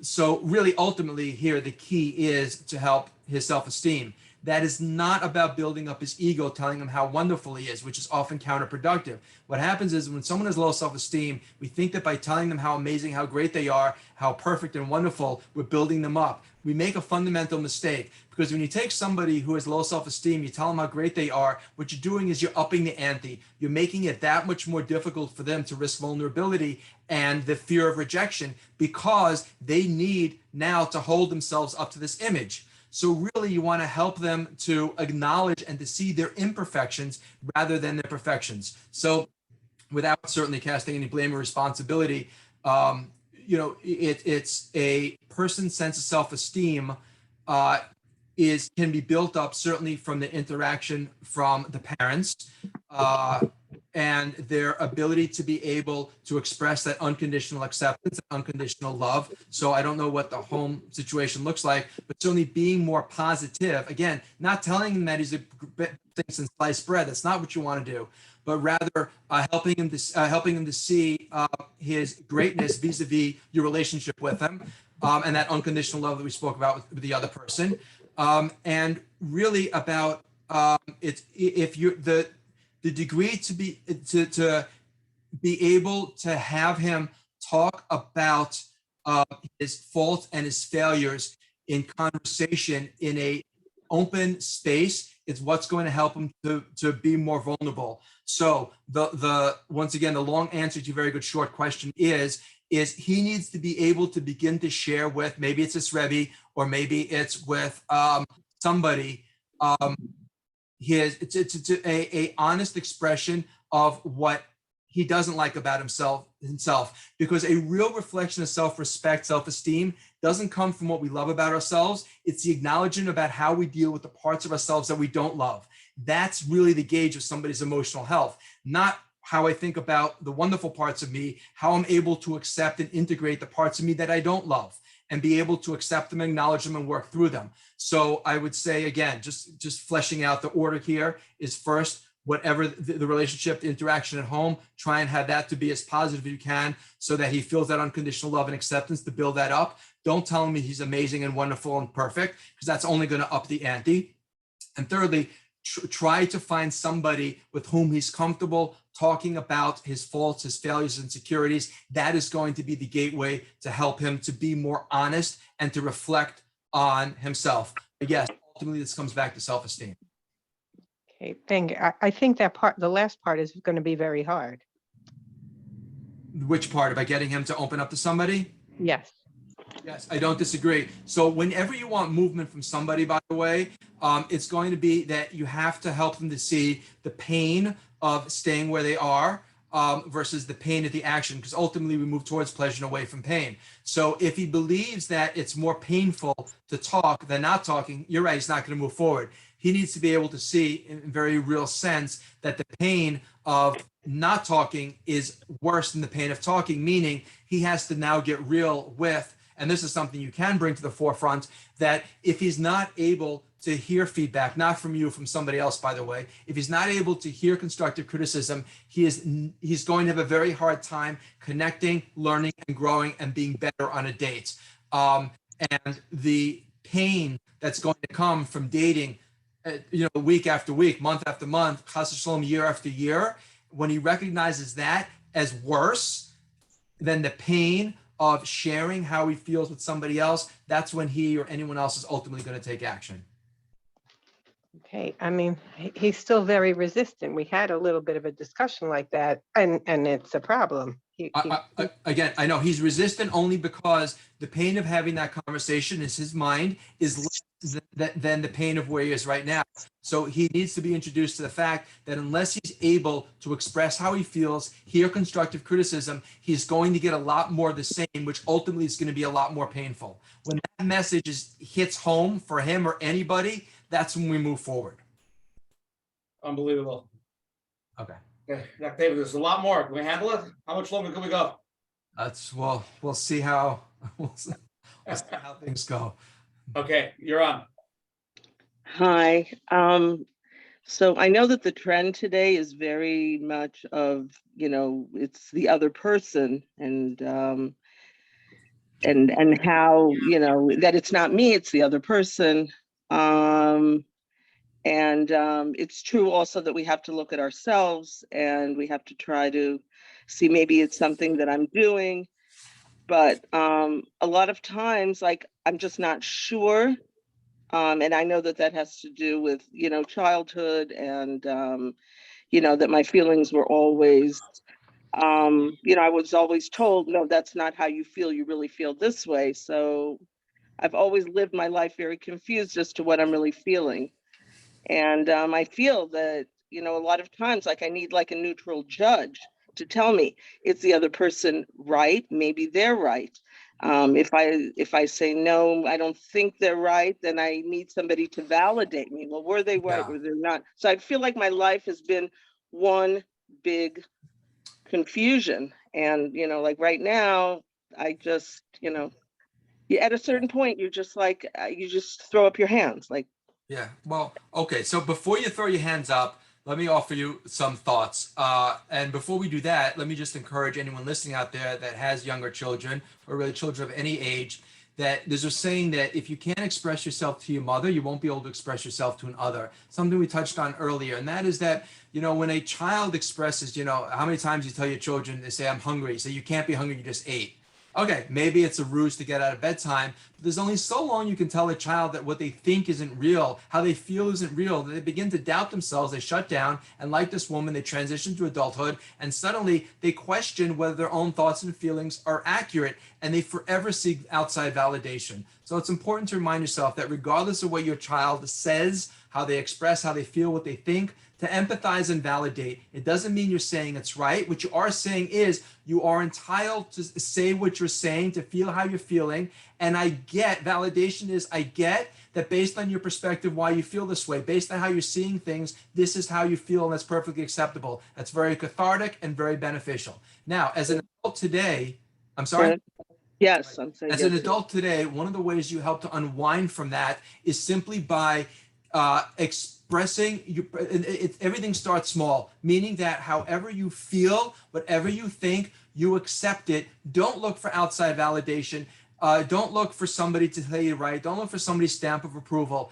Begin with small things, and you're going to find that you're able to build, because one of the most important things we need to be able to do is to trust ourselves. When we no longer trust ourselves, we turn to the rest of the world, not only for approval, but to tell us what reality is. And as you well know, it's a very emotionally uneven place to be, because that means that our own thoughts and feelings are in question. So start with small things, whatever it is. Accept it. Don't seek outside validation. You will find very quickly you're able to build on that. And that's one of the swiftest paths towards being able to retrust yourself again. And by the way, you won't always be right. And it's not about being right. It's about, again, just like, if you try to be right, you're going to just freeze up and everything's going to be a thing. Your objective isn't to be right. Your objective merely is to think about how you feel, to think about what you think, and then to move forward. That's it. If it turns out that you're right, that's gravy. You will find that you will build up a track record of being right 70%, 80%, 90% of the time, and you will be able to regain that trust with yourself much the same way that you regain trust with somebody else when they have a track record of being accurate. Amazing. Okay, I'll bring you on. Hi. So I grew up being bullied as a kid. And my parents got divorced, and kind of had the rough on both ends over there with the social and at home. And, I have 3 kids now, and I find myself, I'm working on the self-worth piece, which is obviously carried along with it. And I'm working on mindfulness and becoming more present in the moment, and working with a therapist on that. But my question to you is, how do I translate the work that I'm doing in this area to be besimcha? Somebody mentioned earlier, we have people in our life, and everybody knows people who have a smile on their face every step of the way. And inside of me, I want to be that person. So how do I go from okay, I'm going to work in this issue and I'm going to become more mindful and present and working on my own self-worth. How do I translate into being besimcha? We're coming into Pesach now. I would love to have some advice from you. For me, that's a beautiful question. And it's like this. Simcha charges everything with energy. So you're asking the right question because it will give us the enthusiasm and the vitality to do more. And if you recognize that simcha is directly linked with something else called gratitude, it becomes infinitely easier. If you think about the people in your life are the most grateful, they're the most besimcha. Gratitude and simcha are intimately linked. The more grateful we are, the more joyful we are. People who lack gratitude are filled with resentment and anger, and they are the least joyful. It doesn't matter what's going on in their life. It doesn't matter their experiences. The people who are able to focus on the good, express the karas hatov, see the good, look for the good in themselves, in the world, and others are going to be the most joyful. So the avoda here is joy is a symptom of gratitude. It can't be sought out directly. It only comes from focusing on the good, which means now your avoda is to look for the good in yourself.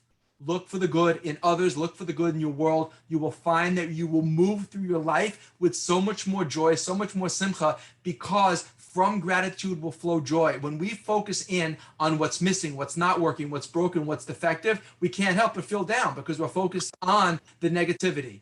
So you're going to be able to charge your feelings of self-worth, charge your feelings of appreciation, charge your feelings of everything from gratitude, because our emotional state doesn't come out of anywhere. Our emotions come from our thoughts come from our focus. Focus on what you appreciate. Akaras Tov. We have an opportunity. We wake up in the morning. Hashem obviously knows that we want to frame our day. We wake up in the morning, Moda'ani. We say, thank you, Hashem, for returning my neshama, my soul, back to my body. We begin the day framed with gratitude. You have an opportunity upwards of 100 times a day to make a bracha, to make a blessing, to connect to the joy.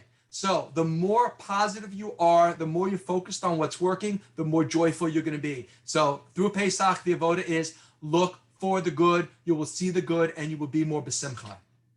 So I just want to ask a general follow-up question to that regarding simcha. Is there, I totally hear what you're saying, but is there like a way to quantify that I did my dose of gratitude, so to speak? Meaning obviously gratitude you could have 24/7, but is there, and you mentioned something interesting. You said gratitude about myself. I'm not sure if that in particular is an avoda versus the general gratitude. Right. It's about looking for the good, right? In other words, what does it mean to be grateful? Because I can't appreciate, which is why mindfulness is so effective, by the way, because gratitude exists in the present, right? Meaning that you cannot be grateful for something. When the reason why we lack joy, you get something new, whatever it is, because if it's intrinsic value, it's worth its utility. That's why it brings us joy. We stop getting joy from it, and the term is actually called hedonistic adaptation principle. When we start taking it for granted, we stop appreciating it, and so there's no more joy we can extract from it. That appreciation only happens in the present. You can't appreciate something in the past or in the future, only here, which is why mindfulness connects us with the here and now. So yes, certainly being cognizant and appreciating what it is in yourself that you like, what it is that you admire, that will lead you to be grateful, and that will lead to joy. In terms of your question about quantifying or concretizing it, more than 270 some odd studies show that people who focus on what they're grateful for are happier. It's the most amazing thing. There's not a single study that contradicts it. More than 70 studies show people who focus on what they're grateful for. Now, you can do montage, collages, make a list. People have different mechanisms. One of the most powerful ways for us is actually when you make a bracha, when something good happens, rather than simply see it and be done with it, spend 4, 5, 6 seconds on it, and you'll quadruple 5 times, 6 times, whatever the word is for that, the amount of happiness. So I'm not sure that there's a limit. I do know that the people who are more grateful are the more happy. Gratitude comes from looking for the positive, seeing what you appreciate in yourself, in your world, and others. If you just are mindful of moving through your day and saying, what do I appreciate about this person? What do I appreciate about the situation? What do I appreciate about me right now? I'm telling you, you're going to find so much more gratitude. And from that gratitude, you're going to shift into a greater state of simcha and a more consistent state of simcha. Thank you. Sure. Wow. Here's a question somebody sent in. I'm part of a circle of people who are in the corporate world making a lot of money, but I am struggling to make ends meet. This makes me feel like a loser and a failure. Sometimes question Hashem, asking why he does this to me. I wonder why I can't be like my friends that are doing so well. Can you suggest any ways to help me cope with these feelings of inadequacy? Right, look, any metric you use to measure yourself against somebody else is going to determine how you feel. And that's based on our values, right? Our values can determine the metric, the currency that we use. So if I value money, this person values money, and I don't have enough of it, I'm going to feel less good. But what's interesting about, someone else has spoken about contrast and comparison earlier, in that, look at it like this. The Olympics have 3 places, right? There's gold, silver, and bronze. The research shows that the bronze medalist is actually happy while the silver medalist is depressed, feels down. Now, what's going on? Even in this world of contrast and comparison, we would assume that the silver medalist should be happier than the bronze because they came in second, the bronze guy came in third. Why they feel less good, they feel down, because they missed the gold. They're comparing themselves to the person who did better than them, while the bronze guy is just happy to be on the podium in the first place. So even in a world that tells us compare and contrast yourself to other people, you'll feel better, it doesn't work. You want to be able to, again, as we said before, it's self-growth, it's not self-comparison. If you look at Perky Avos, for example, who is wealthy, who is wise, who is strong, and who is honored, all of those are about yourself, meaning Torah-based values. I'm wise if I learn from other people. I'm honored if I honored others. I'm strong if I rise above my nature. It had to do with me. The rest of the world is I'm wise if I'm smarter than somebody else. I'm strong if I'm stronger than somebody else. They're all built on comparison and contrast, not based on myself. So any metric that compares ourselves to other people, what happens when we walk into a room with somebody wealthy or smarter, more attractive, whatever it is, we're going to feel less good about ourselves because our self-esteem wasn't increased. It was our ego that got instantly deflated. And it will always get deflated whenever we don't measure up. So first off, what's your value system? What's your metric? What are you using to measure your worth? And secondly, if it's based on contrast and comparison, you're doomed for failure.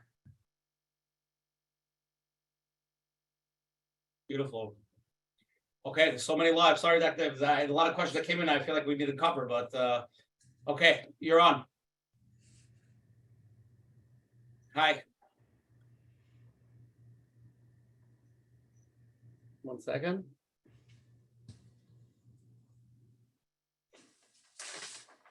Hi, what's the difference between self-aware and self-conscious? That's a very good question. So I'm not sure what Siri would say, but I self-awareness generally means the ability to I say be aware, but you can't use the same word. The ability to recognize the reality within oneself, right? I'm self-aware. I know, exactly what's going on. I'm cognizant of it. Self-conscious is, whether a person, you're talking about like a person is self-conscious, that would mean that they are like a person is self-conscious, that they are aware of themselves in contrast with how they're being viewed by somebody else. So meaning that like when you get up to give a speech, you may become self-conscious, you become self-aware that somebody's looking at you. But feeling self-conscious is a function of the ego, meaning that how am I perceived, what's my persona, what's the facade, what's the interaction with somebody else. Whereas self-awareness is just about me and my ability to be cognizant about what it is I'm thinking, what it is I'm feeling. Self-conscious, again, has to do with my interaction with other people. Okay, amazing. You're on. Hi, you hear me? Yes. Hi. Okay, so there was a questioner earlier that said she shuts down. And the doctor answered something about, he said that we need to emotionally regulate and recalibrate after we get rejection. Right. Now, as much as we know that rejection is the perspective of the other person, does this recalibration and emotional regulation have like a process? If it's like a big rejection, just like a grieving, would have a process, and even, maybe anger can be a part of a process. I think maybe even part of a healthy process. There could be a period of time that you feel different feelings. So I'm wondering if, even if, as much as we know it's the other person's perspective, if it affects us and we feel like we're going through a big emotional upheaval, does this mean that there's a self-esteem issue, or is it normal to have a process? Look, it's a beautiful question. So yes, it's perfectly normal to have a process. Ideally, you want to move to the point of acceptance, right? Meaning this is the reality. I accept it with love. And I recognize that even though this person, quote unquote, rejected me, and let's assume that there's validity, meaning they rejected me because I wasn't smart enough. I wasn't pretty enough. I wasn't, in their eyes, I wasn't this. Now, does that mean I'm not smart? No. Does it mean I'm not pretty? No. It means this person I didn't measure up in their eyes. Does that make me less valuable as a human being? Ultimately, when we come out with the equation of how somebody sees me, right, has nothing to do with me, it has to do with their perception of me, then we've said to sort of regulate it ourselves. Whatever process and twists and turns that takes, that's going to really be based on the person's emotional health. There are longer ways to go and more convoluted ways. And if I draw a conclusion, by the way, that, for example, that maybe I'm worthless, maybe I'm not good, that certainly is going to make me shut down. I also say that there's no good guys out there. There's no good people out there. So why even put myself out? So I'm going to sell myself a distortion, which is also unhealthy, meaning my inevitable conclusion is going to be that fine, there's nothing wrong with me, but I'm going to distort the world. I'm going to distort it so that it accommodates my perception, but that's not really reality. So to answer your question, and tell me if I'm answering correct, if I'm answering your question the way you asked it, and that is that first off, yes, the process can take many loops and turns. And it's perfectly normal to feel hurt. That's okay. That is feeling hurt is not a function of the ego. Getting angry is going to be a function of the ego. Largely, it comes with an asterisk. But feeling pain, by the way, because somebody rejected me, doesn't mean that I don't have self-esteem. It means that I wanted something to go one way, it went other way. I'm honest with myself. Being dishonest with myself is going to be a function of the ego because I'm not able to accept the reality. But saying here's maybe asking this, here's the swiftest protocol is first off to recognize is a moment to be in pain. I got rejected. It hurts. It stings. It stinks. It's not fun. Not to say, I don't care. To ask a little 5-year-old, you bothered? I don't care. What are you really saying? I care so much, but I don't want to admit being vulnerable. So saying, I don't care doesn't move you forward. It's being dishonest. You're lying to yourself. Recognize it's a moment to be in pain. This is hard. This is difficult. Speak to yourself with compassion, as you said to the woman before. This is, speak to yourself as you'd be speaking to your best friend. This is tough. Calmly, warmly, kindly. Validate how you feel. Just because you shouldn't say, I shouldn't be feeling this way. What does it really matter? This guy doesn't really know me. Say, you know what? Regardless of whether or not it's logical, it hurts, and this is how I feel. That's okay. You don't have to tell yourself you shouldn't be feeling this way. It's bad to feel this way. You're wrong to feel this way. Be honest. You're going to find you move out of it when you're honest with yourself with compassion. So again, be honest with the pain, speak with self-compassion, validate the experience, acknowledge it, and you're going to move right through to acceptance. But the more we get caught up in resisting it, telling ourselves that the world is broken, it's unfair, nobody's good out there, the more we're distorting the reality, and it's going to be a longer road toward that path of acceptance. Mm-hmm. Okay, so pain is okay, and it's healthy. Honoring the pain is perfectly legitimate. It's even obligatory. In other words, if a person's in pain, physical pain, to say, I'm not in pain, all you're doing is lying to yourself. Tell me how you move past the pain by lying to yourself. That, by the way, those of you familiar with the Sarno method, is the genesis of it. In other words, if I can't acknowledge my emotional pain, it's going to go into my physiology. So if I can't acknowledge that this is a moment to go in pain, I'm not going to be able to accept it and move forward. But pain has an emotion behind it, or pain is an emotion? That's right. So physical pain is going to have a physical component. Emotional pain will have an emotional component. But yeah. What kind of components would not, what kind of emotional component behind pain would not be ego? Excellent. It's what kind of, let me understand, what kind of Which emotions, there's an emotion that's bringing about the pain. Let's say let's say I feel judged. Ah, excellent. Very, very good. No. I understand something.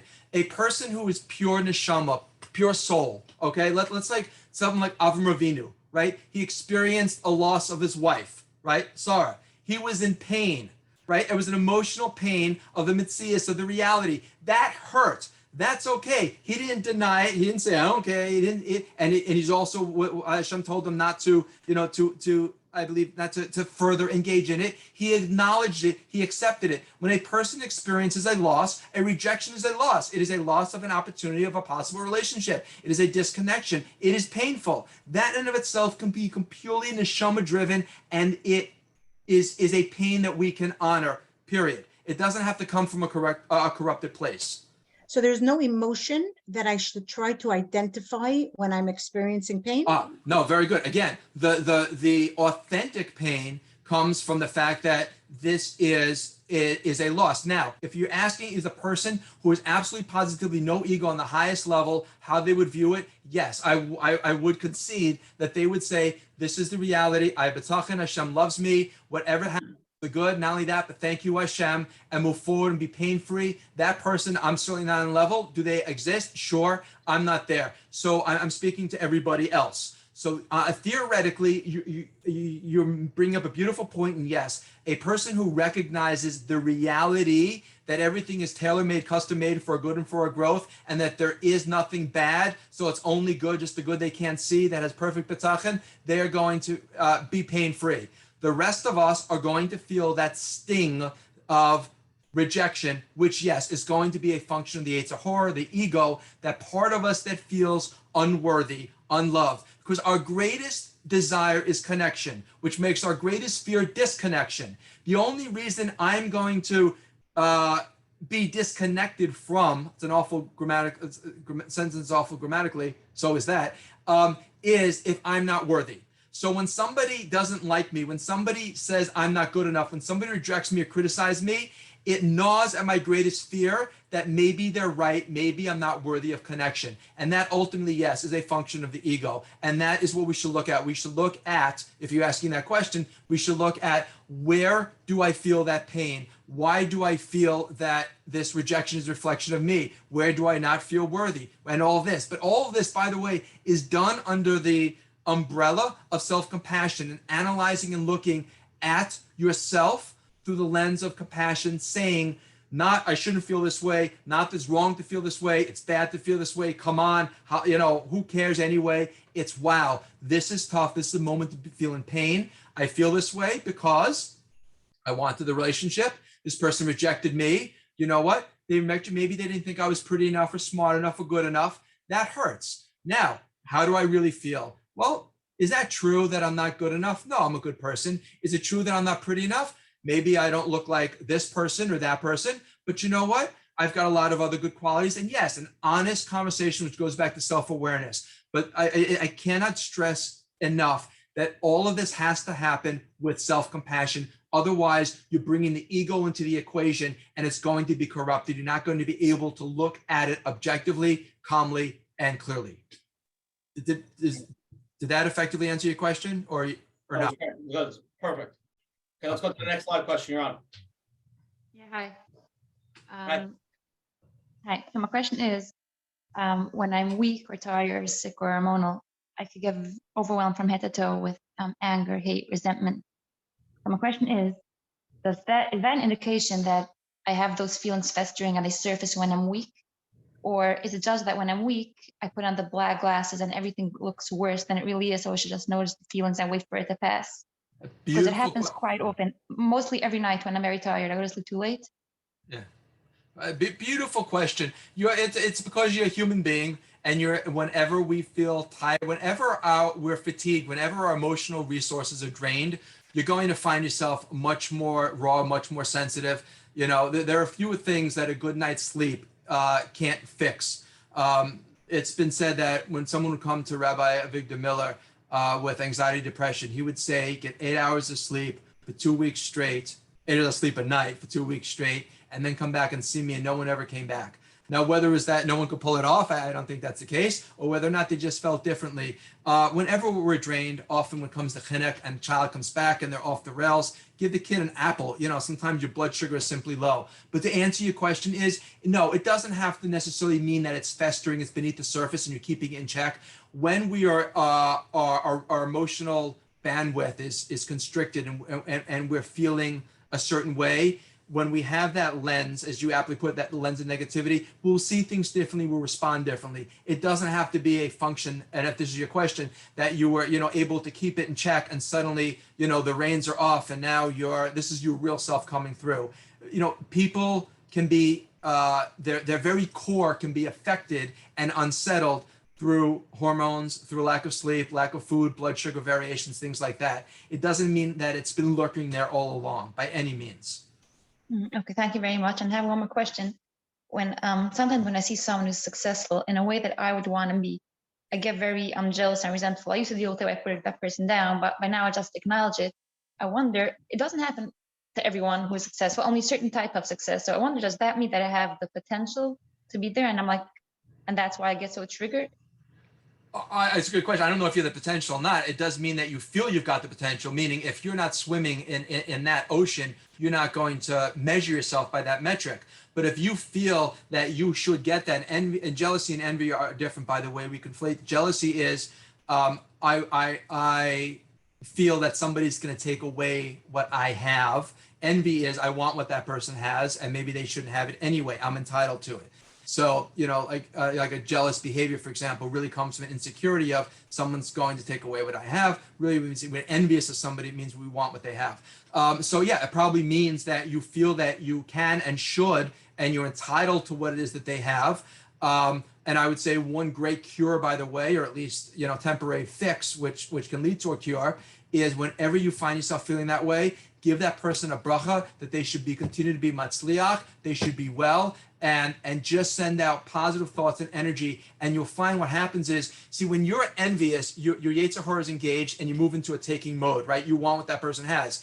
When you express gratitude, appreciation, acknowledgement, you're moving from a giving mode. So by able to give this person a bracha, give them a blessing, show appreciation and gratitude, say thank you Hashem for blessing this person, for allowing them to be matzliach, they should continue, and so on. You're taking that, you're moving the taking into a giving, and you're going to bounce right out of that space. The more you do it, the easier it's going to be, and you'll find it's a really good way to move from being sort of absorbed in that state for long at all, as you begin to move into that giving space.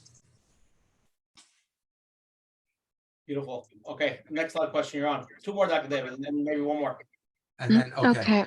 And then freedom. Freedom, Karen. No, we need to closing those. Okay. My question is, would you say that having good middos means being emotionally healthy, or vice versa? Because from everything you're saying, it seems to be the same thing.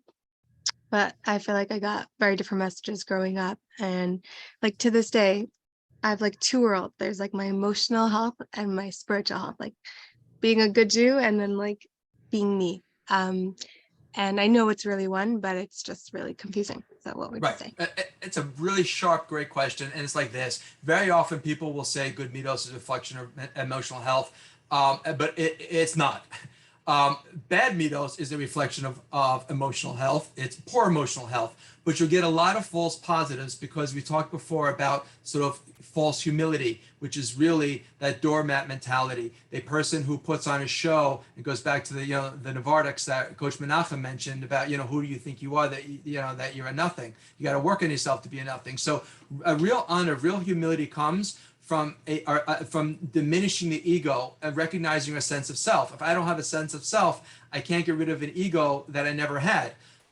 So I end up with this sort of false humility, which can on the surface look like a very giving, altruistic, loving person, but inside they could be suppressing a lot of anger, a lot of pain, a lot of hurt, a lot of real feelings, but they just don't feel able to express it because of their own insecurities and fears and so on, or certainly childhood. So again, poor middos is going to be a function of poor emotional health, but you'll get false positives if you're relying on good middos as a an automatic reflection of emotional health. Okay, beautiful. There's one more live. Unmute. Unmute.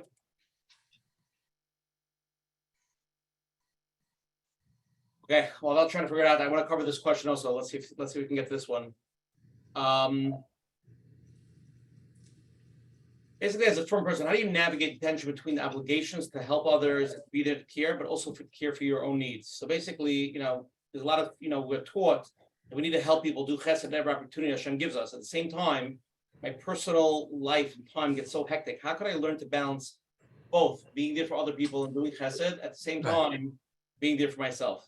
Good. So look, we have an obligation to, if you're no good to you, you're no good to anyone else, right? You make kiddush, and unless you drink, it doesn't matter how much wine or grape juice you pour out to everyone else, nobody's yotze. You have to first drink from an overflowing cup, and then you can give out to everyone else. So, the ability to be able to respect ourselves means we invest in ourselves, we take care of ourselves, and then we do chesed.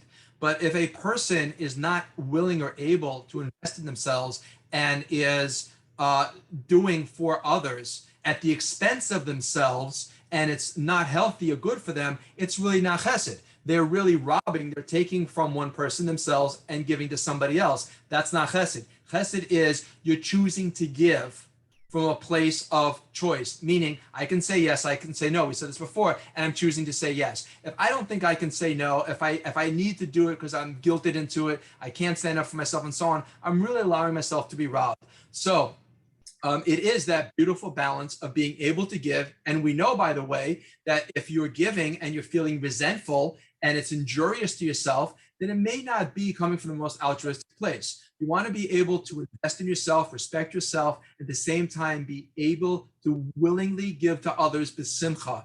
And now you have that beautiful synergy of respecting yourself and respecting others. But you do one without the other. And again, you just have a function of the ego.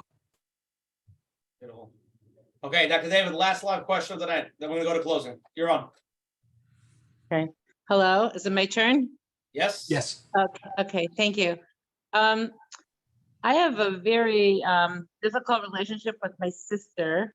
I'm in my 60s and so is she. She's 7 years younger. She married a non-Jew, chooses to distance from the family, claiming she had a very bad childhood.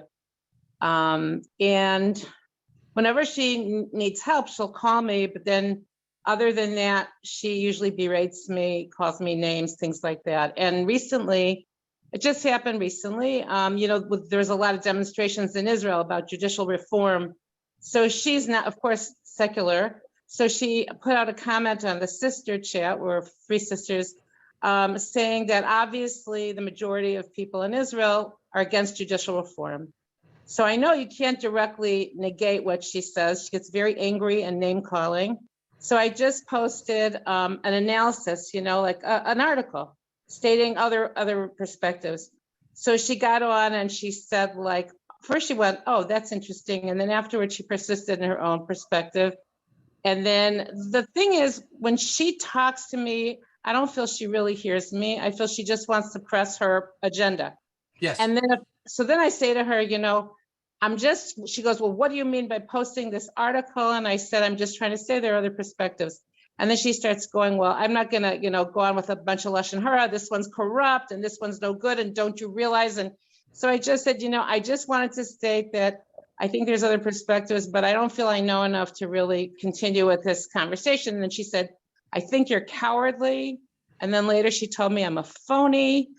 And then she said, what do you do with people like that? Yeah, so look, she has to justify her entire life and lifestyle continuously. So anytime she's butts up against the reality that contradicts, that interferes with her narrative, it's going to be met with such force, because she has to, if she were to rethink her entire life, she can't do that. So she has to convince you in the expectation of convincing herself. So by the way, you can tell that's a way, actually something I talk about in Mind Reader.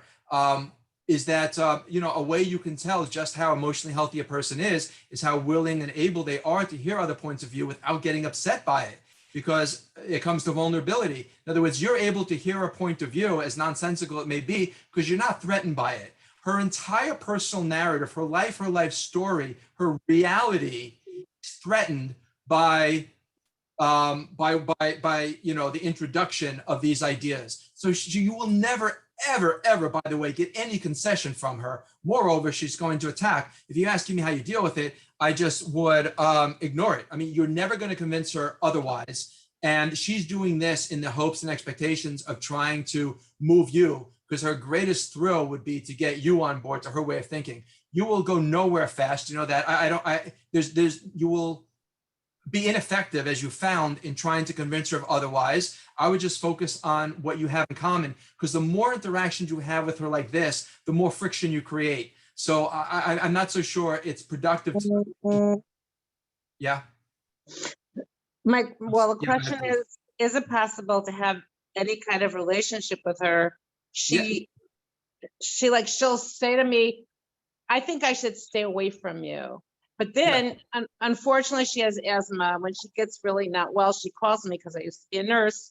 And then she'll call me, and I'll call her every day to see how she's doing, and I'll give her advice. And as soon as she feels better, she goes back to distance. And then if we disagree again on anything, she'll blast me and call me names. Yeah, again, so unfortunately, you have you call it a relationship. She's using you, and that's I guess that that's something you're doing an act of chesed. But it's really not a reciprocal relationship. A relationship consists of two people giving and receiving. She's incapable of being able to give. She can only take. So I would say, call it chesed, and whatever, you're able to help her. I think it's beautiful. She's your sister. But you will never convince her of otherwise. If you want to improve the relationship, it would be to have conversations over things that there's common ground on. That's the only way you're going to be able to avoid the friction points and move the relationship forward. And this happens obviously not infrequently in relationships. Wherever there's common ground, wherever you agree, whether it's recipes or the weather or politics, maybe whatever you both share, whatever values you both share, those are the conversations to have. But anything else that's going to cause friction is going to further ingrain her own hostility towards you because of her own hostility toward herself. Dr. David, let's just one more. Somebody just want to have one more question. I'm pushing it in. Okay, you're on. Thank you. I have a question that the family culture growing up was never talking about feelings, and like we didn't have I didn't have a warm relationship with my parents, and I'm 30 now, and I feel like also my father had a serious illness a couple of years ago, and I was scared of losing the opportunity. So Baruch Hashem, got better, but how would I cultivate that at this point, where I don't live nearby, and it's just like totally like not in the culture to talk about like personal things? How would that happen? Great. I'm sorry. Can you share a little bit about why the relationship wasn't on track growing up? What was going on? It was a kind of like hands off. Like I don't know how to describe exactly. I wouldn't say it was so critical necessarily, but it's more like I definitely have a lot of toxic shame. I assume it comes from the childhood. Okay. Do you recognize your parents' limitations? To some extent. Okay. I'm sorry to cut you off. Continue, please. Yeah, to whatever extent I'm able to accept, to some degree, I recognize that it's not all my fault. Right. So that's going to be where you move the needle forward. Whatever degree you recognize limitations, it's not your fault. When you recognize it's all their limitations, it was never your fault, you will have an amazing relationship with them. Again, this goes back to what we said before, taking things personally. There's nothing a child can do that would warrant whatever behavior or treatment you received. It doesn't mean your parents were bad. It means that they lack the capacity to be able to give. It's not about pointing fingers, laying blame, responsibility. It's about this is what they were capable of doing. You could have been the most idyllic child. You could have been perfect, an angel, done everything right. I guarantee you would have gotten the exact same treatment. When you recognize that, you will be able to engage your parents in a healthy way. The degree to which you feel that they were responsible for their actions And again, now we're talking about, Bechira and about responsible, with Hashem. We're talking about the degree to which that they were capable of choosing to treat you one way and chose to treat you another way. You're going to naturally assume that that choice was predicated on the fact of that's what your worth was, meaning you deserved it, in which case you take it personally, you have toxic shame, and you're upset. However, if you recognize completely, and you can do it right now, that their limitations were unequivocal, they were complete. All of their behavior towards you had nothing to do with you. Again, you could have been a perfect child. You would have gotten the exact same treatment. When you recognize it was not you, it was them, now you are completely free to treat them with whatever kibbud av and respect and kavod that you choose to give to them and that they rightly deserve, quite frankly, not because of how they treated you, but merely because that they are your parents. And the more you give to them, the more you invest in them, besimcha, the better you're going to feel about yourself, about them, and about the relationship. Does that make sense? It makes sense. I'm just curious. I guess you don't know them, obviously, so I don't know if you'll answer the question, but if I want to have a warm relationship and be interested in, right now, I only call out of Obligation. obligation, but Right. I want to call out of geschmack, and I feel like there's something that I want to feel good about the conversation. Let's say, assume that they are very limited, and I know that my father for sure is very limited. What could I expect to get out of it? Right. Again, you can expect to get from the capacity of a person. If your expectations exceed a person's capacity, you will find yourself continually frustrated, resentful, and angry. That's the recipe. If I think you can do X and you can only do Y, I'm going to be frustrated. If you fully recognized your father's capacity, what he's able to give and do emotionally, maybe to find out more about his childhood, which, no surprise, wasn't ideal, you can recognize that, look, every parent is wired to connect with every child, to give. I mean, it's in the Bria. So the fact he doesn't is not because of a choice, it's because of a corruption. It's an inability to be able to do it, having zero to do with you. He desperately wants to, but he can't. If you really fully understood, it was his capability. You take, what hangs us up in all relationships? You have a child that's not listening to you, you're going to get upset. Why is the child not listening to you? You have a special needs child that's not listening to you. It's like, oh, okay, he's not listening to me, he doesn't respect me, care about me. This is a child's limitations. So much to the same way with an emotional and mental limitation with your parents, if you fully recognize it was their limitation, has zero to do with you, you will be free to have a geschmack, as you say, conversation. But as long as you're harboring ill will and resentment because they're not giving to you what you feel you deserve, because they're choosing to hold back, you will find yourself being limited in your ability to express and to give fully. But you can do so besimcha when you're able to recognize that their inability to give is not a choice, it's a limited capacity that is forcing them to restrict their giving to you what you no doubt obviously want and deserve. Okay, beautiful. David, let's go to closing now. So much more to go, but it's Erev Pesach, everybody's tired. Okay, so first of all, big ashkayach, Dr. David Lieberman, for coming on tonight and giving tremendous chizuk and really clarifying the whole ego conversation, which went in a lot of different ways tonight. Very interesting. And again, I hope we knocked you out tonight. Again, anybody wants to receive Dr. Lieberman's free ebook from Real Power, you can text 848-288-8185. Text the word join and he'll send you the information. Anybody has a lot of questions, you can email samgold@live.com with your question, your name, and your address. We'll send you the book, one of those books with Shem. If anybody wants to join our WhatsApp chats, please WhatsApp me at 848-525-0066 and save my number. I'll send you every Sunday the flyer for the shir that Sunday. If anyone wants to get it via email, you can go to menachembernpaul.com. Every Sunday he sends out the emails with the speakers and the recaps and everything. Again, if anybody's here the first time, every Sunday night at 9:30, this is my D. We have different important topics, different shiurim, rabbanim, therapists. The best of the best, the Menachem after Pesach. We're not sure it's going to be April 16th because it's closed that Sunday. With the following Sunday, the 23rd, we have a whole lineup: Rabbi YY, Rabbi Joey Haber, Rabbi Yossi Zakadinsky. They're all coming up in those few weeks. So please join us. They're all going to be powerful shiurim like they all are. And everything is recorded. Menachem will be on menachembernpaul.com. If anybody has any questions, please email coachmenachem@gmail.com. Dr. Lieberman, I'm going to email you also. You can put it on Torah anytime. You can check out this share later on Torah anytime he uploads it. Again, tonight's share is 139. If you want to listen to it on the phone, we have a phone number, 848-777-GROW. That's 888-777-GROW. Dr. David, some people texting how to get a hold of you, reach you. You have an email, anything? Somebody wants to get a hold of you, has questions or anything? Website? Yeah, so my practice is full, so I just don't want to give anyone the otherwise impression.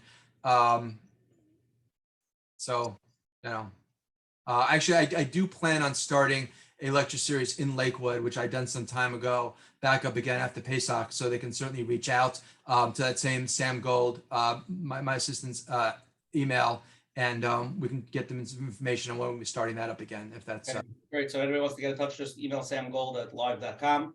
Again, a special thank you to the advertising sponsor, Lakewood Scoop, Ellie Nario from Whitetown Central, Kyle Kaufman from JCN. And we're going to go to closing now, Dr. Lieberman. I hope we knocked you out more this time than last time. I hope you like. you know what? Sure, Coach. One second. We're going to do closing. Menachem's going to go first. We're going to wrap it up. And then I want you to leave with the closing. Everything we spoke about in the last 2.5 hours, to recap it and throw it all in one punch, getting ready for Pesach. Coach Menachem, go first, please.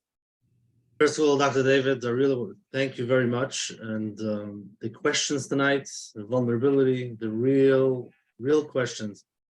And a lot of it we discussed was chinuch, just to see how we grew up, what happens to us, and what we can give to our kids. Talking about the self-compassion, to be able to validate whatever they feel, whether you think it's right or not, just to be able to be there for them and to validate their feelings, so that when they grow up, they can have a healthy sense of self, which we were discussing, so they don't have to hide or not be the real self. And yeah, it's really amazing. And again, like we heard, it is sometimes a process. We are human, and we all want to be by the acceptance already. Accept everything, and nothing should bother us. I'm totally okay. But it could be that's part of denial. So it can be part of that process, and to have some self-compassion when you talk to yourself. It's okay, no matter where you are, no matter what you feel. This is how you feel. And it might be hard, and that's okay. So thank you very much. And with this, we should be able to go to Cheres. And Mitzvah Hashem, we should be in Yerushalayim this year, Mitzvah Hashem. Amen. Amen. David, let's go. Okay, so first, Usher and Coach Menachem, you guys are fantastic. You really allow for an opportunity, a platform to be able to bring out some very important ideas. And a big thank you to everybody. Your questions, interactivity, the real honesty, the vulnerability, the truth in your questions is magnificent. And sometimes it's a lot easier to see ourselves through the lens of somebody else, because if we speak about the ego, it's not engaged. I don't have to get defensive. You're not talking about me. So the platform, the ability to have people ask questions and to see ourselves in those questions and to be able to hear it without that shield up is just so invaluable and so precious and such a beautiful opportunity. Ultimately, as we mentioned, that the Zman of Pesach is an opportunity for us to be able to deflate the ego, to diminish that false sense of self, and that's what it is. The more we are honest with ourselves, with other people, the more we can admit fault, accept criticism, accept blame and responsibility where it belongs, the more we can judge favorably, look at the good, appreciate the good, focus on the good, the more we deflate the ego. So this is an opportunity for us to be able to be real honest with ourselves, with other people, and ultimately the quality of our lives will come down to the quality of our choices and the ability to be able to accept responsibility for who we are, what we are, where we are, right here and right now. As Coach Menachem said, we spoke about with compassion and validate our experience. You don't have to judge it. You don't have to condemn it. You don't have to say you're good or bad for thinking this way. This is how you feel, and that's okay. That's the swiftest, most effective way to move forward to self-acceptance, and from self-acceptance comes self-esteem, because I'm not going to move forward unless I accept and acknowledge who I am, where I am right here, right now. So the opportunity to be able to deflate the ego comes down to the quality of our choices. Choose responsibly, choose what's good, whether it feels good or looks good or whether it is good. That's going to determine that choice, whether we choose to do what is good, feels good, or looks good, will determine the quality of our lives. The more we choose to do what is good, even though it doesn't feel good or look good, the more we're going to infuse ourselves with a sense of self-respect and self-esteem, deflate the ego, and open ourselves up to a world of opportunity, to better relationships and better emotional health. Beautiful. I want to wish everybody have a happy Pesach. be shine through your real self, get rid of your egos, working on it. And Coach Menachem, Chakush V'Samayach. Take care. Good night, everybody. Great night. Good night. Good night.